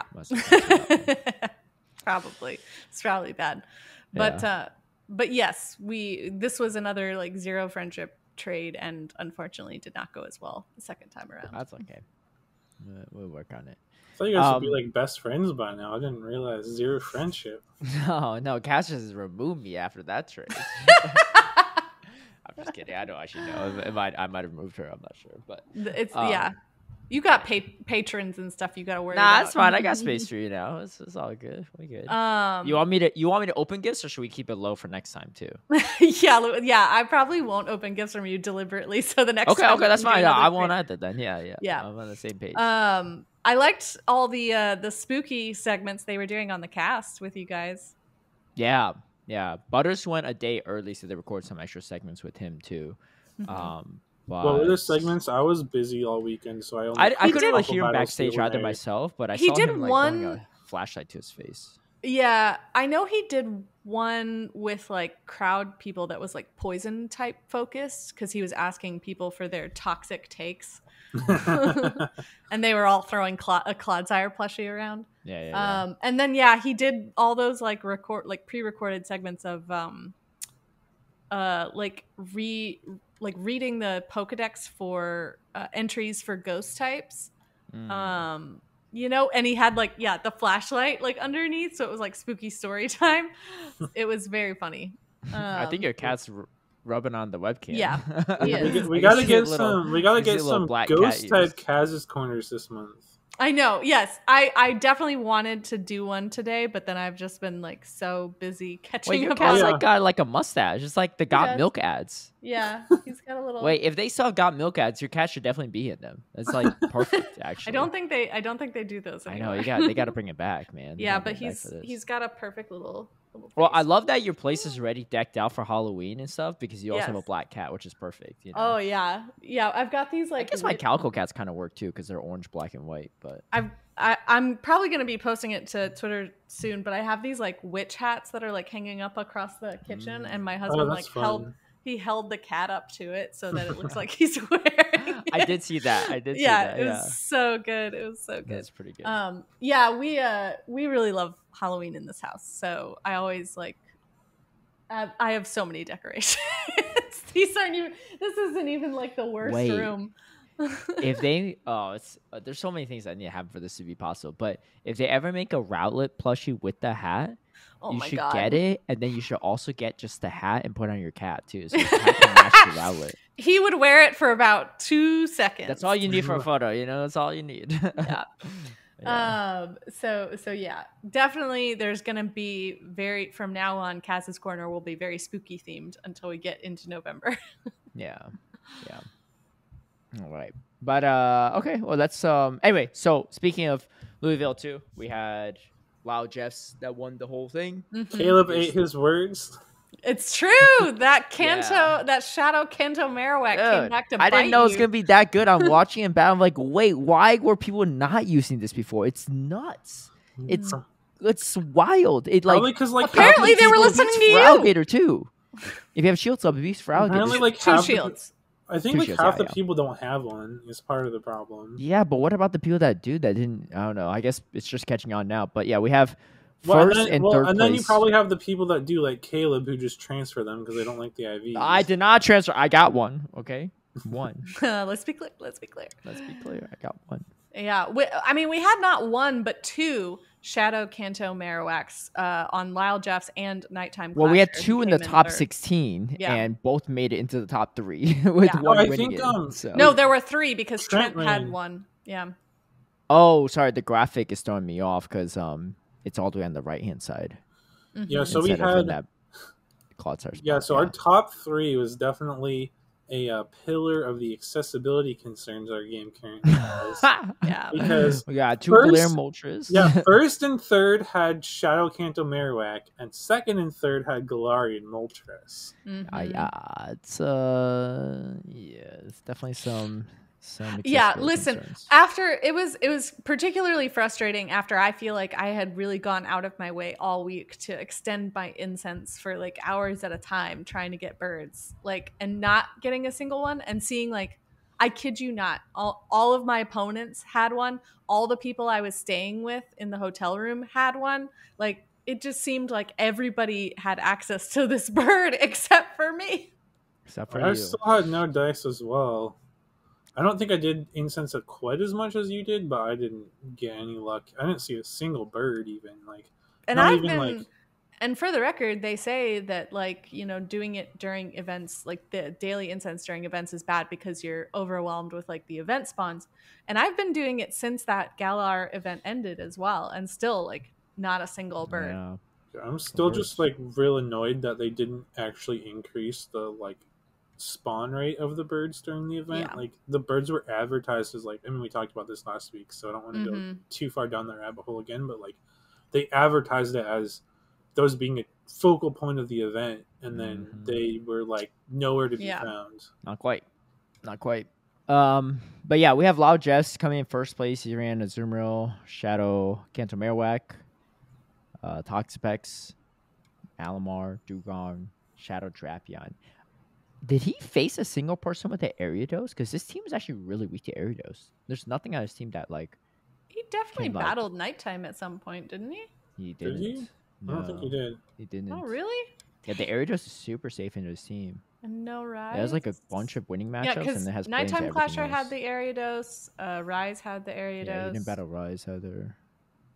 Yeah, I remember looking at his team and a couple other teams that looked real weak to the Ariados. And a few people honestly looked... Oh, I was very weak to Ariados, and I didn't find that out until I actually had to face someone in the cup, or two opponents in the row.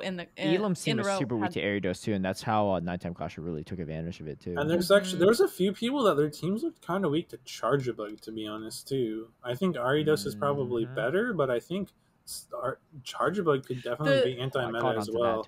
Yeah, the Ariados has better coverage in the ground. Well, that's what that was my last minute panic, is that like I had made a team that I felt okay with, and put it into the website. Like, we got in super late on Friday night. It was really frustrating how bad traffic was on the way up. But I put in my team, and then I literally woke up at 7:15 in the morning, and I was like, I am 4 times weak to Charjabug. That cannot stand.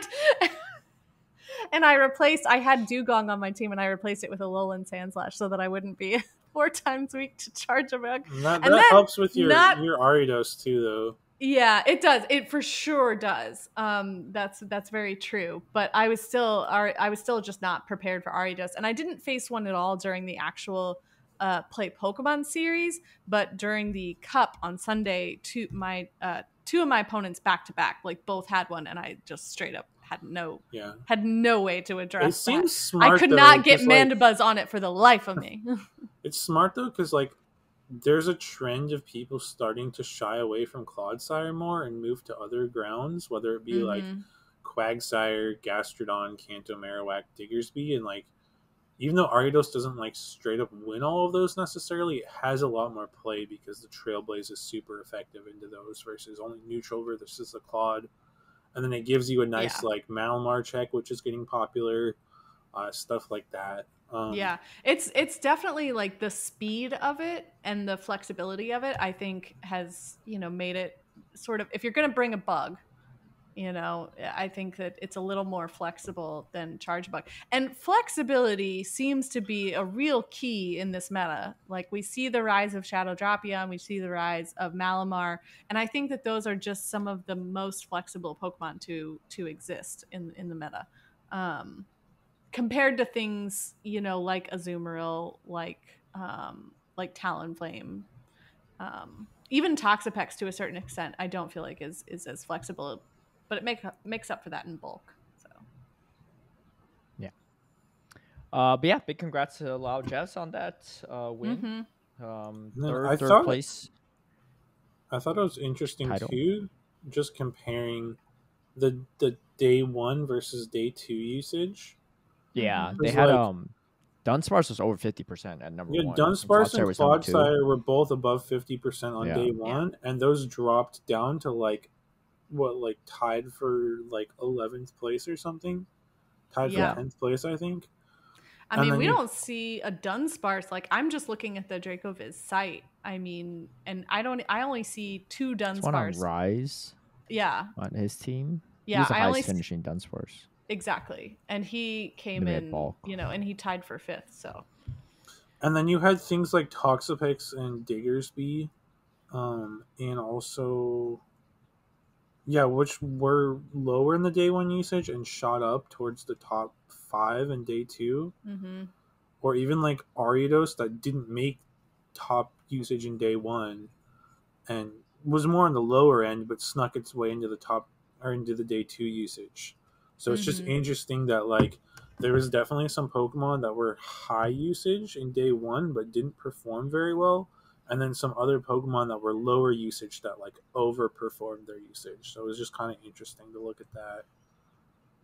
And then you got Arrow bringing Reggie back from the dead. Yeah, I think that and smart. then Tomahawk was running Shadow Skarmory, which is wild. I don't know about his team. He just played well, I think, but I don't know about his team. Personally. I think there were some matchups that he looked into Shadow Skarmory that had some win conditions and stuff, but like I don't know if it felt as reliable as like some of the other teams. That being said, he did do pretty well, and I think when he lost against Trent too, I don't know what happened because I literally saw his lead in his backline. I was like, he doesn't lose this. I look and then I come back like 2 minutes later, and he's like losing game 3. I was like, what? I asked him about it, but I never checked out the bodies. Yeah, I misplayed it a little bit, blah blah blah, something. But, yeah. But wild stuff though. I mean, still pretty impressive to come to 2 back-to-back North America tournaments and get top cut in both. Yeah, for sure. Tomahawk. With that Pangoro too. Yeah, Arrow joins the exclusive club of 3 times second place finishes in regionals and tournaments.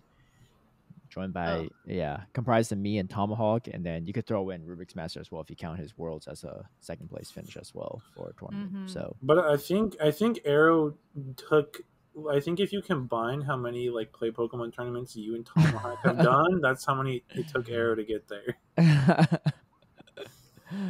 Potentially, yeah. But I mean, he made a great read though. Like, I mean, his team doesn't really look all that traditional even for this new meta, but it worked really well. I had a feeling the Guzzle was going to work pretty well too because I faced one in my locals and it just completely wrecked me. So I think it's a solid, smart play by him. But yeah, he ran Registeel, Shadow Quag, Superior Guzzlord, Galarian Moltres, and Shadow Typhlosion. I mean, that Typhlosion looked pretty good in a lot of matchups too. A lot of teams were not ready for it. I mean, it's just like Typhlosion, right? There's just not a lot of answers to it. And no, especially because it wins all of the charged attack ties. You know, it can beat for, again, it joins the club of things that can beat for Alligator. Yep. From like if they have 2 shields. Mm-hmm. Even the 1 shield. Yeah. Because you pace the same. Yeah, you pace the same, and you win the charge attack priority, and you KO with 1 move. I think you might lose the zeros just because maybe they barely live, but like I know for sure the 1 shield and the 2 shield you win. I think if it's a Shadow Typhlosion versus a Shadow for Alligator, then the for Alligator does not live, but non-Shadow might. Maybe. But actually, the Shadow might win the zeros in the Shadow matchup as well. I don't remember for sure, but definitely the 1s and the 2s, I know it wins. Yeah. But especially if you say swap it, right, and you don't have the clear answer to in the back. But even if you play like in the lead, right, you can just stay in and win that. Yeah. And then it does some nutty things, like it can beat Clodsire if it baits correctly, which is kind of nuts to think about. Things like that. Clots are not even meta anymore either, so even easier. But yeah, big congrats to Lao Jeffs on another win, and looks like he's well on his way of filling up that graphic with more of his face. He's gonna have to change his nickname every time from now on. Definitely. But yeah, so that was the results of that one, and I think this could honestly lead into our tea topic a little bit. So why don't we just do straight into that, because I think it's important. But what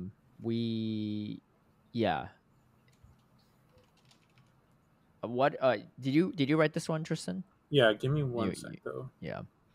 But the real question is, does the shadow system need a rework? Because I think you can't even run a single move shadow cancel Marowak right now, because it's just not even in Rockets at all. Not raids, not balloons, not stops. I think and anyone that plays with shadows would tend to agree with you that yes, like we need a more reliable, accessible system for them in order to maintain like any sort of competitive equilibrium. Yeah, so like I mean, I think we've all known for quite a while that like shadows have a wide range of accessibility issues, but I feel like sort of recent events have sort of exacerbated that. God damn. Like we oh my gosh. Ooh. You all right?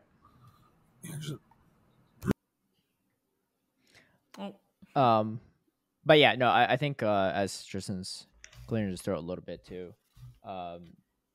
Yeah, it's just like, I mean, this is a top performing Pokemon. Like, it's not like this is not like some random spice pick that's like hard to access, like a Sneasler back in the day, you know, or like a Halucha. This is actually something that's really good and has a really great coverage and has a lot of competitive impact. And there's no way you could run it. Yeah, if you don't have one already, there's no way you can run it. Yeah, not if you don't have one. And it's like, you know, you had to have this saved from years ago. Yeah, and the thing is, like, it got buffed, and like it wasn't in rotation right away, which I think is part of the problem. Like, I don't understand why Pokemon can't be added to shadow rotation more frequently. Like, the fact that they only change what's in grunts once a season, I think, is problematic. Yeah, because we also saw that with, like, not that it's meta relevant right now, but we saw that with the whole Shadow Galarian Wheezing escapade, right? Like, why couldn't they have just added Shadow Coughing to rotation during that event? Instead, they add it to rotation right after the event ends, which is another really annoying thing. But yeah, and then they didn't even add Shadow Cubone to the current rotation, which means now, if you don't have one already, you have to wait likely until the next Rocket event, which is going to be what, December, January, February? We don't even know. And it's like, if we're lucky, they bring it back in. Right. And the thing is, like, it's by then the meta might be different anyway. Exactly. Yeah.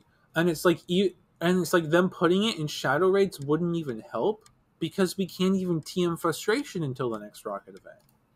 Yeah. Plus, like, I was talking to some people and they were saying that, like, Shadow Kanto Marowak is like one of the Pokemon where IVs are like fairly important apparently. So like getting something from Shadow Raids wouldn't help from that regard either, because like you really need to get like good IVs apparently.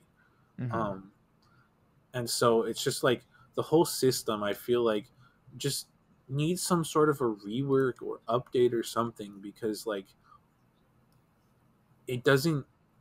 there's such accessibility problems when we can only get new Pokemon in Rocket Grunts or bring something back once every like 3 months.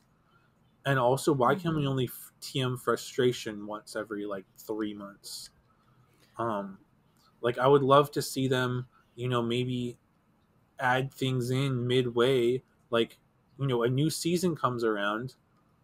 Like, why can't they maybe adjust the grunt pool at the start of the new season to add things that have just been buffed?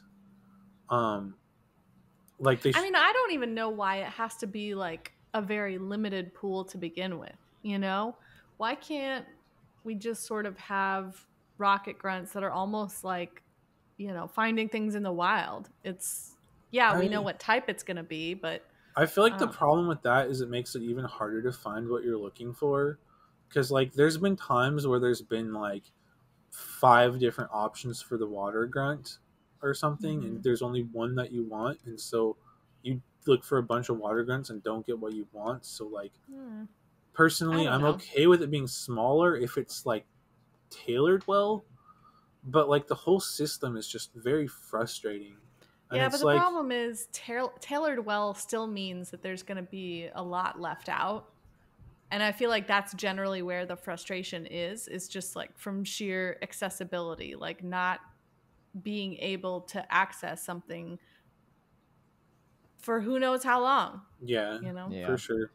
Because the other problem too is, like, I feel like this current rotation was a massive miss, because the biggest miss is they didn't bring back Shadow Kanto Marowak 100%, but they also removed Shadow Skorupi, and it's like, but pretty like, meta relevance. I'm still looking for a better one because mine isn't the best, and it was like the last rotation. It was in grunts, but it was like the second mon, so it was really hard to find, I think.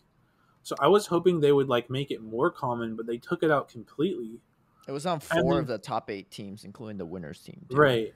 So they took that out, and then Shadow Totodile used to be in Water Grunts and in the, like, the winning is for winners. The Alligator meta, too. And then they took, and so they took it out of Water Grunts. It's still there in that, like, winning is for winners one, but that one could be any of the Johto starters.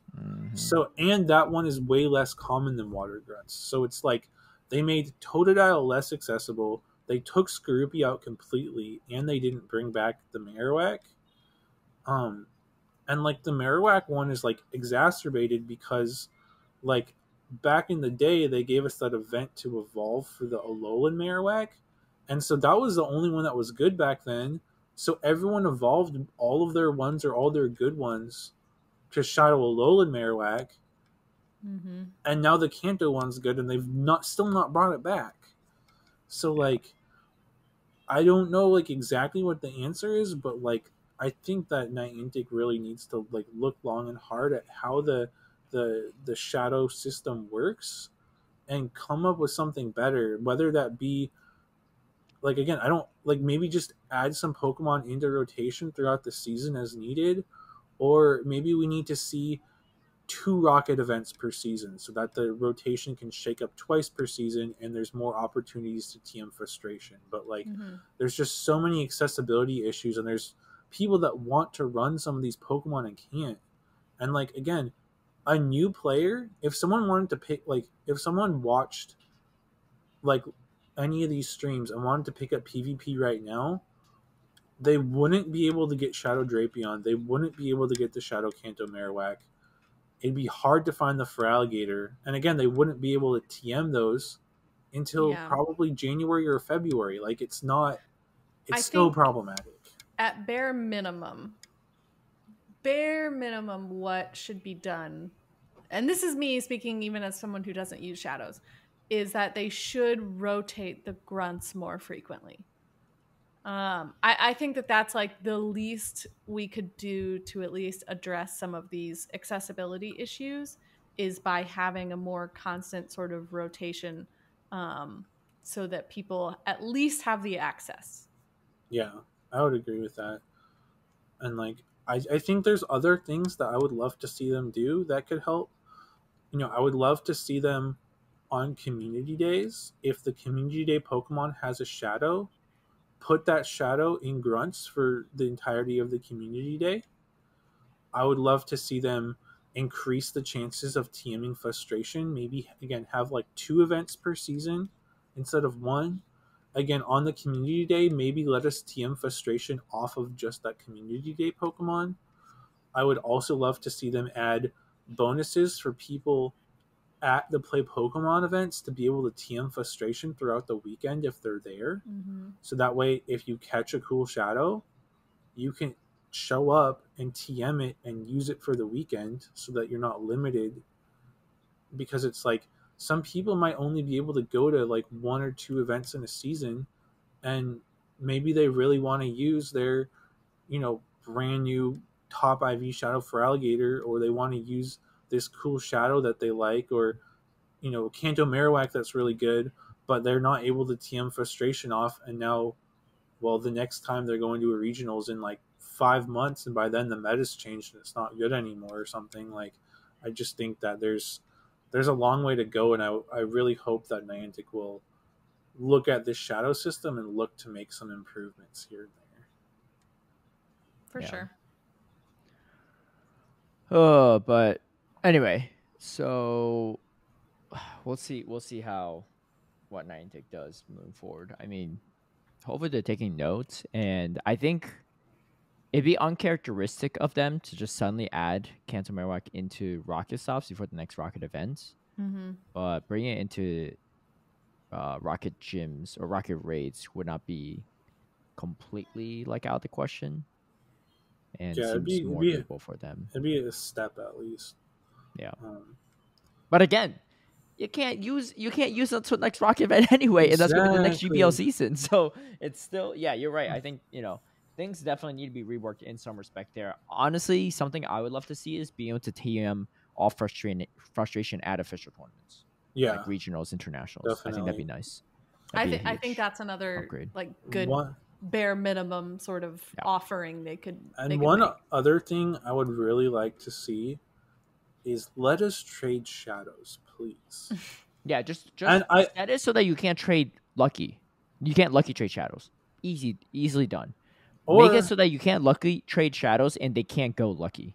Or I think what you do is you make it so that you can't purify traded shadows. Maybe, but people because like Kaz would be really disappointed that you can't purify a shadow that she just traded. But you just trade for the purified. Wait, Kaz, I have a question.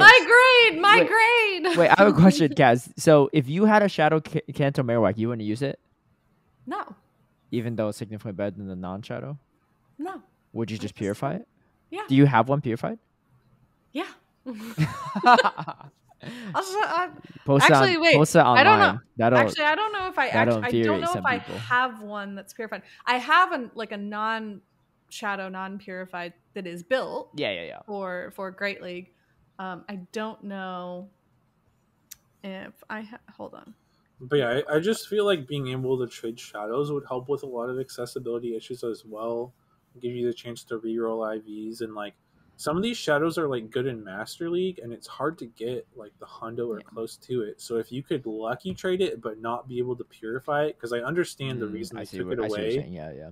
Right, they took it away because if you lucky trade and then purify, that's a guaranteed 14 at least. Yeah. So it was like I have this easy hundos. The purified AWAC, but I do not have an actual like purified. Well, I think that's a problem too, because a lot of people, the last time they were in Rockets was when we were able to evolve them into Shadow Shadow Alolan Marowak. So a lot of people just evolved them into Alolan Marowak. Yeah. I remember I was grinding a lot of them too, and I just didn't. I think any good one I had, I just evolved into Alolan Marowak. Exactly. I know when that happened too. If C was right, we don't need no fact checker. That happened on around June of 2022 was the last time we had them in Rockets. And there's some, I think it was from Cliff. Mm-hmm. I have the purified in my purified deck, so I know I did at some point purify one, but it probably had terrible you said you have a purified Alolan one, right? They share the same decks, right? Oh, I guess that's true. They wouldn't have a separate. So probably can't count it. But I mean, it wouldn't surprise me that you never evolved one into the Kanto Marowak because it just wasn't. Because why? Yeah. Because why would I? Yeah, because until this moment, it was until this season, it was not even until this season. Until this week, I thought last week it wasn't good. Right? Until this week. That's true. And as I said on X, we all build our own hills to die on. Not me. I'm building a mountain to die on. Of all these bad takes. All right, let's hop over to the YouTube comments. Hopefully Niantic gets the point. I think they do. All right. Zays says, for the 4-turn move animation, I was thinking of a Oranguru and Gus Pidgeot. I think they definitely match the charge move animation. Yeah, I think that's correct. Now that I think about it. Eighth Grade says, yeah, I know what you mean about the team building, Caleb. I think it was the removal of Metachan from the meta that removed a ton of neutral play and opened up the meta more.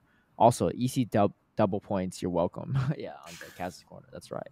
And he also said, damn, bro, no shout out for the Galissapod top cut. Sag. Yeah, so he also made top cut with Galissapod, but he barely snuck in there on a 3-2. He said, JK, that team was doggy. Meepy carried my tiebreaker. Yeah, he carried a lot of people's tiebreakers there. What does MFW mean? My face went. Oh, my face went. Oh yeah, my face went watching this episode after Louisville and hearing Caleb talk smack about Shadow Marowak.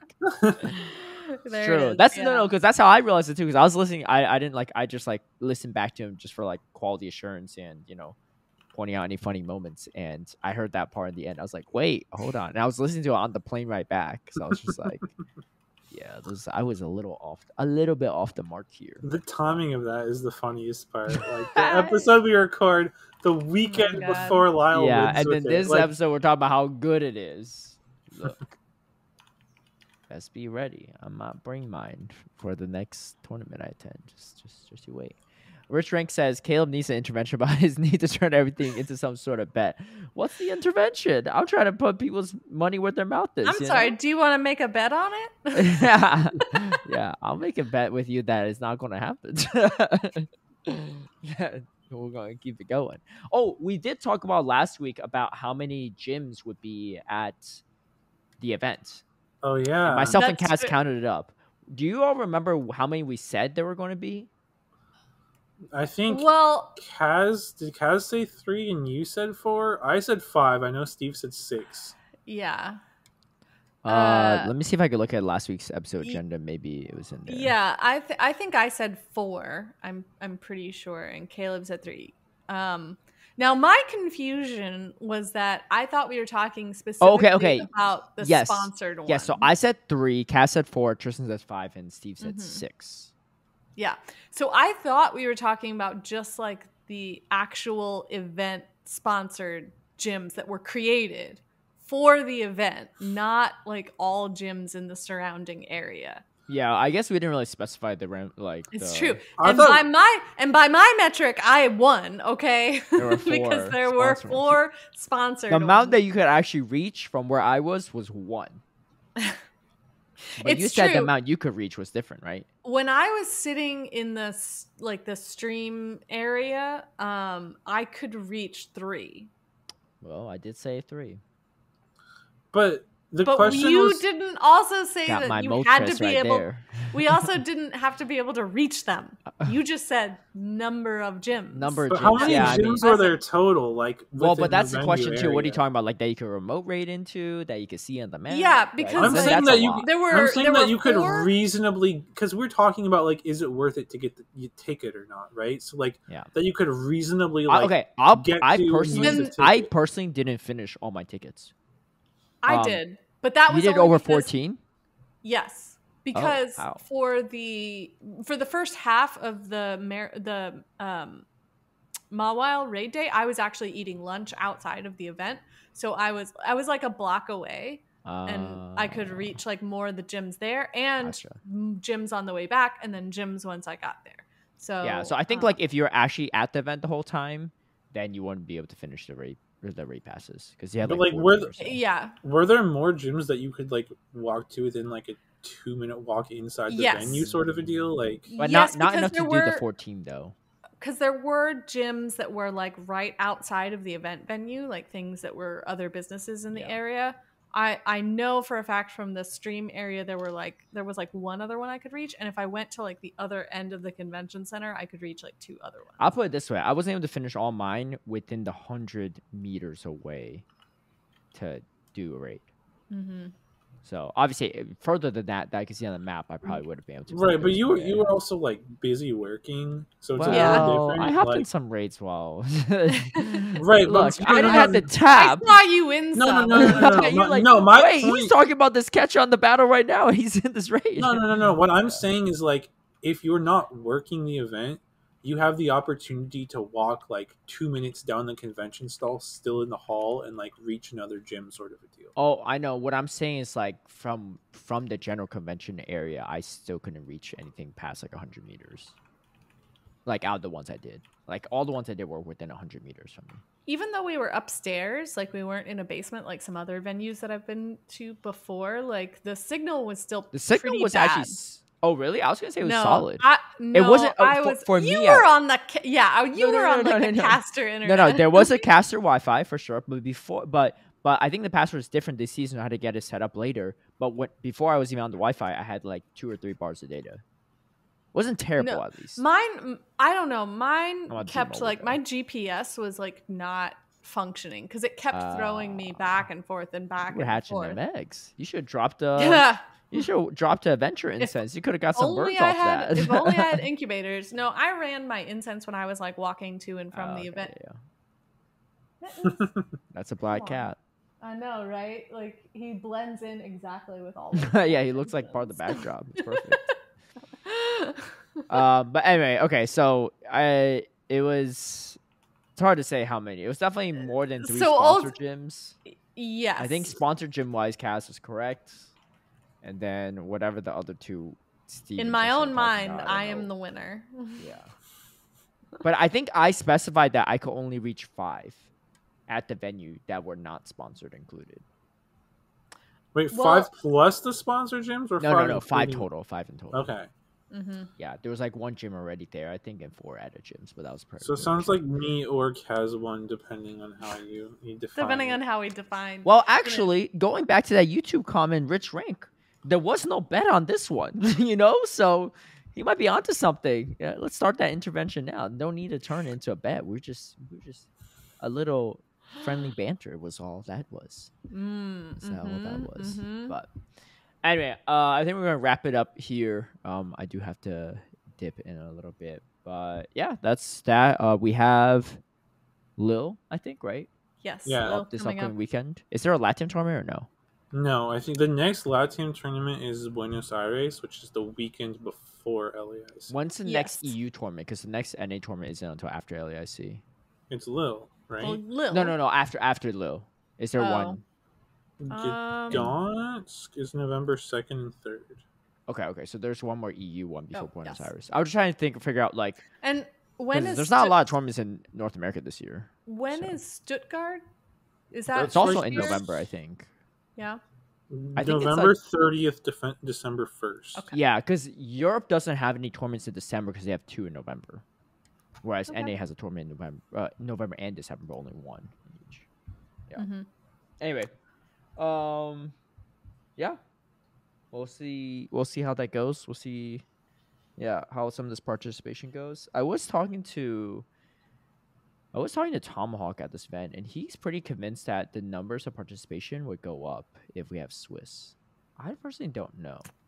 I don't know really either. I think it's at the end of the day, like regardless if it's Swiss or not Swiss, if you're gonna win the tournament, you're probably gonna win it either way, or like do really well in the tournament. You're probably gonna do well either way. I think Swiss might be more satisfactory for people in the sense you could play more, but the chance to earn championship points shouldn't change. It's not like you get more points for playing Swiss than the other way around. Right. It's still the same amount of points, right? It's just that you get knocked out at different stages potentially. Right. I mean, I think we've seen a lot of comments of people saying they wish they could play more. So I do think. I think maybe. I think initially it will definitely increase participation. I think at initially. Yeah. But then at a certain point, I think it could drop participation if we have like lengthy disputes that hold up rounds and people get tired of that, right? Because like it's not. I wasn't even thinking about that, but yeah, I mean, I guess that's a possibility, right? Because I'm just thinking like you go to a tournament and like say it's like what 8-round Swiss tournament or something. If there's like 3 or 4 rounds where there's like an hour-long dispute that drags it on, like you're gonna get over it. And like, there was some TCG controversy this past weekend too regarding Swiss because they had a few people that went like something with 2 losses and they didn't make top cut. So that's not like because of Swiss, though. That's not because of Swiss. It is because of Swiss because the tiebreakers. No, it's because their top cut is like an asymmetrical top cut or something, and it's like the way it's something weird with that. Like their top cut is, I don't know all the details, but I think it's something about that. Well, okay, so I guess counterpoint to that is there were still some people that made top cut with like I don't know how many total rounds there were, but let's say if there are 10 rounds, some people that made top cut were going 8-2, right? Yeah. Then that still is a symptom of Swiss because some people made it and some people didn't. And it's because of how the tiebreakers work in Swiss that prevents some people that had the same exact record to not make top cut, right? Right, but obviously that'll happen with anything with Swiss, right. but like I think their gripe is that you only lost twice out of like a 10 plus round Swiss format, and you still didn't make top cut. Is like, but I think I was reading something about how like maybe they didn't play out the full rounds of Swiss because they like cut it early and then to have more top cut rounds or something, and that was maybe part of the I'll problem. have to look more into it, but I mean, there was a lot of top players like Azul said, and he's like a really top TCG player. He said, I don't think I'll be attending any tournaments if X-2 isn't guaranteed to make top cut, which is like a pretty bold statement, right? But apparently it is definitely a problem. But I think what it was like, I think there were some people that made day 2 for TCG and they didn't have a chance to win the tournament even though they made day 2. Like they were going to be eliminated no matter what. It was like really weird. Yeah, like, there was someone. Like what's the point of making? I mean, I think that's a very valid point. What's the point of making day 2 if you can't even win the tournament, right? Yeah, there was someone I saw that I think a lot of the controversy started because someone posted that they made day 2. Yeah, they went like 4-0 on day 2 and didn't end up making top cut.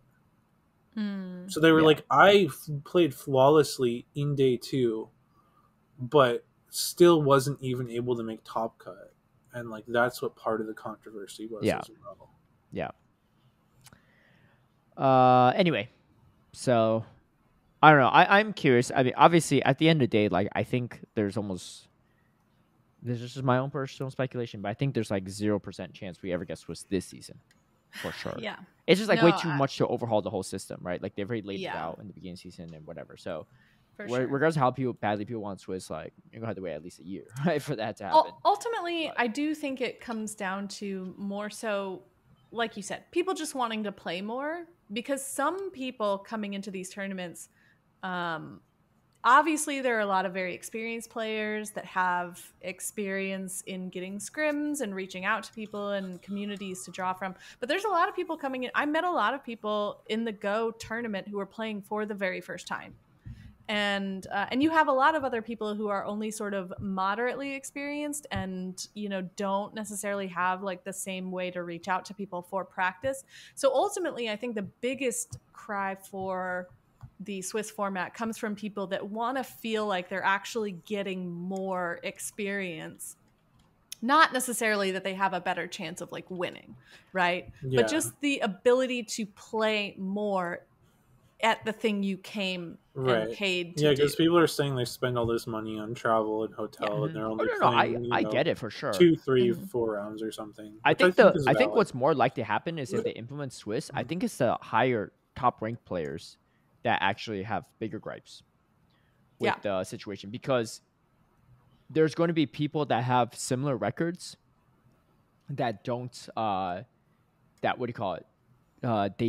They don't make top cut because tiebreakers, because someone they face early on the rounds just dipped out because they don't want to play more, and it just hurts their tiebreakers, and they can't do anything about it, you know? Right, or you just had bad luck and like played weaker opponents than some. For sure. Yeah, so that could be it, and you know, so I think more likely than not, that's going to be what's going to affect things more than anything else. Yeah, because you see it at like locals even, and it's like the one nice thing about double elim is it's like kind of definitive. Like if you keep winning, you're gonna keep progressing, sort of a deal. But like with Swiss, like, unless you like win out or usually go X-1, like if you go X-2, then like you're down to tiebreakers, and then it's kind of not really luck of the draw, but it just depends on who you played and how well they did and stuff. Right. Yeah. And like I remember, like I think it was like a cup in LA that I did, and it was like me and Arrow were both like tied on like round wins, and like I think my opponent win percentage was like slightly higher than him until like the last pair came in, and I think it was like between someone that I played and someone that he played, and the person that he played won, and so that like dropped my tiebreaker while raising his, and so he like barely bumped me out for top cut. Like you get stuff like that. Yeah. But once again, I would, anyone that goes to these events and worries about like getting knocked out early and not really having anything to do, I mean, this is the community, right? And building connections with other people, that's also how, like, one of the ways you get better. Like Definitely. I said, I met a lot of people at this event for the very first time, and everyone is super, that I talked to was super happy to like, chat about teams, chat about strategies, chat about communities and way to make that more accessible. So, I mean, that's part of it too. So definitely if you're going to these events like for the first time, or if you've been to a few before and been frustrated, like, I mean, just start talking to people around the event. You'll be surprised at the things that you'll learn, and then next time you have more people to talk to when you go, to plan with, to travel with, maybe, and you have more people to practice with. So Definitely. I know. Yeah. One thing that's made me think of though is slightly tangent, but I heard on Speedy and Wireless's podcast that apparently in Joinville they had iPhones. Oh, so that's exciting. Good. Yeah. They heard from. Did they mention what Jeff. type of iPhone? Are they the newest ones, or I mean, it doesn't matter too much, but it'd be nice they did, I think, but I don't remember now. Oh, okay. I want to say it was like either the. Wait, what iPhone are we on right now? 15. I don't know. 15. Yeah. I think they said it was like the 14s or 15s, maybe. Okay. So that's exciting, because I know that's been a big problem in LATAM, that they've been stuck on the Androids, which have like tons of frame drops and other performance issues. So it's definitely exciting to hear that LATAM seems to have gotten some iPhones. So hopefully that'll help their tournaments run smoother and have better gameplay and better experience. Yeah. Oh, for sure.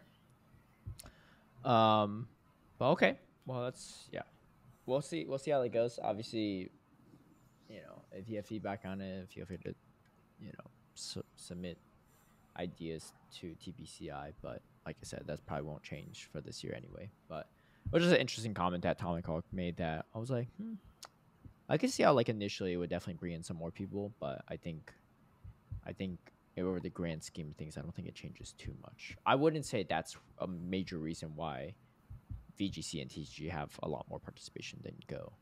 But there's a lot of other factors. Like, there's a lot of other things involved in that. Yeah, I don't think they could run a Kanto Marowak if they want to anytime. But I also think that like if Go had Swiss, like maybe we would see an increase, but like maybe like 20-30 people worth in registration, not like getting us up to VG numbers of like 500 or something. Oh my god. I don't think we cap. Like, no way. But either way. Anyway, that's going to do it for us. So thanks all for tuning in. Wait, let's take a look at that poll one more time. You're not winning. What we at? You're not even close. What we at? 103 votes, 85% said yes. Yeah, but you see that comment? Y'all lying. Yeah, that's right. Yeah, y'all lying. Y'all just, you just think you already knew this, but there's no way. Oh my god, no way. No way. You're asking for it at this point. Really. Really. There's still 22 hours left to vote. So I shall be copy and pasting this link to a bunch of non-Spanish speaking countries and see what happens. So he's gonna make it worse. More people are gonna vote yes. Oh my god. Yeah, we shall see. Anyway, we'll catch you all later, right, for the next one. Peace out.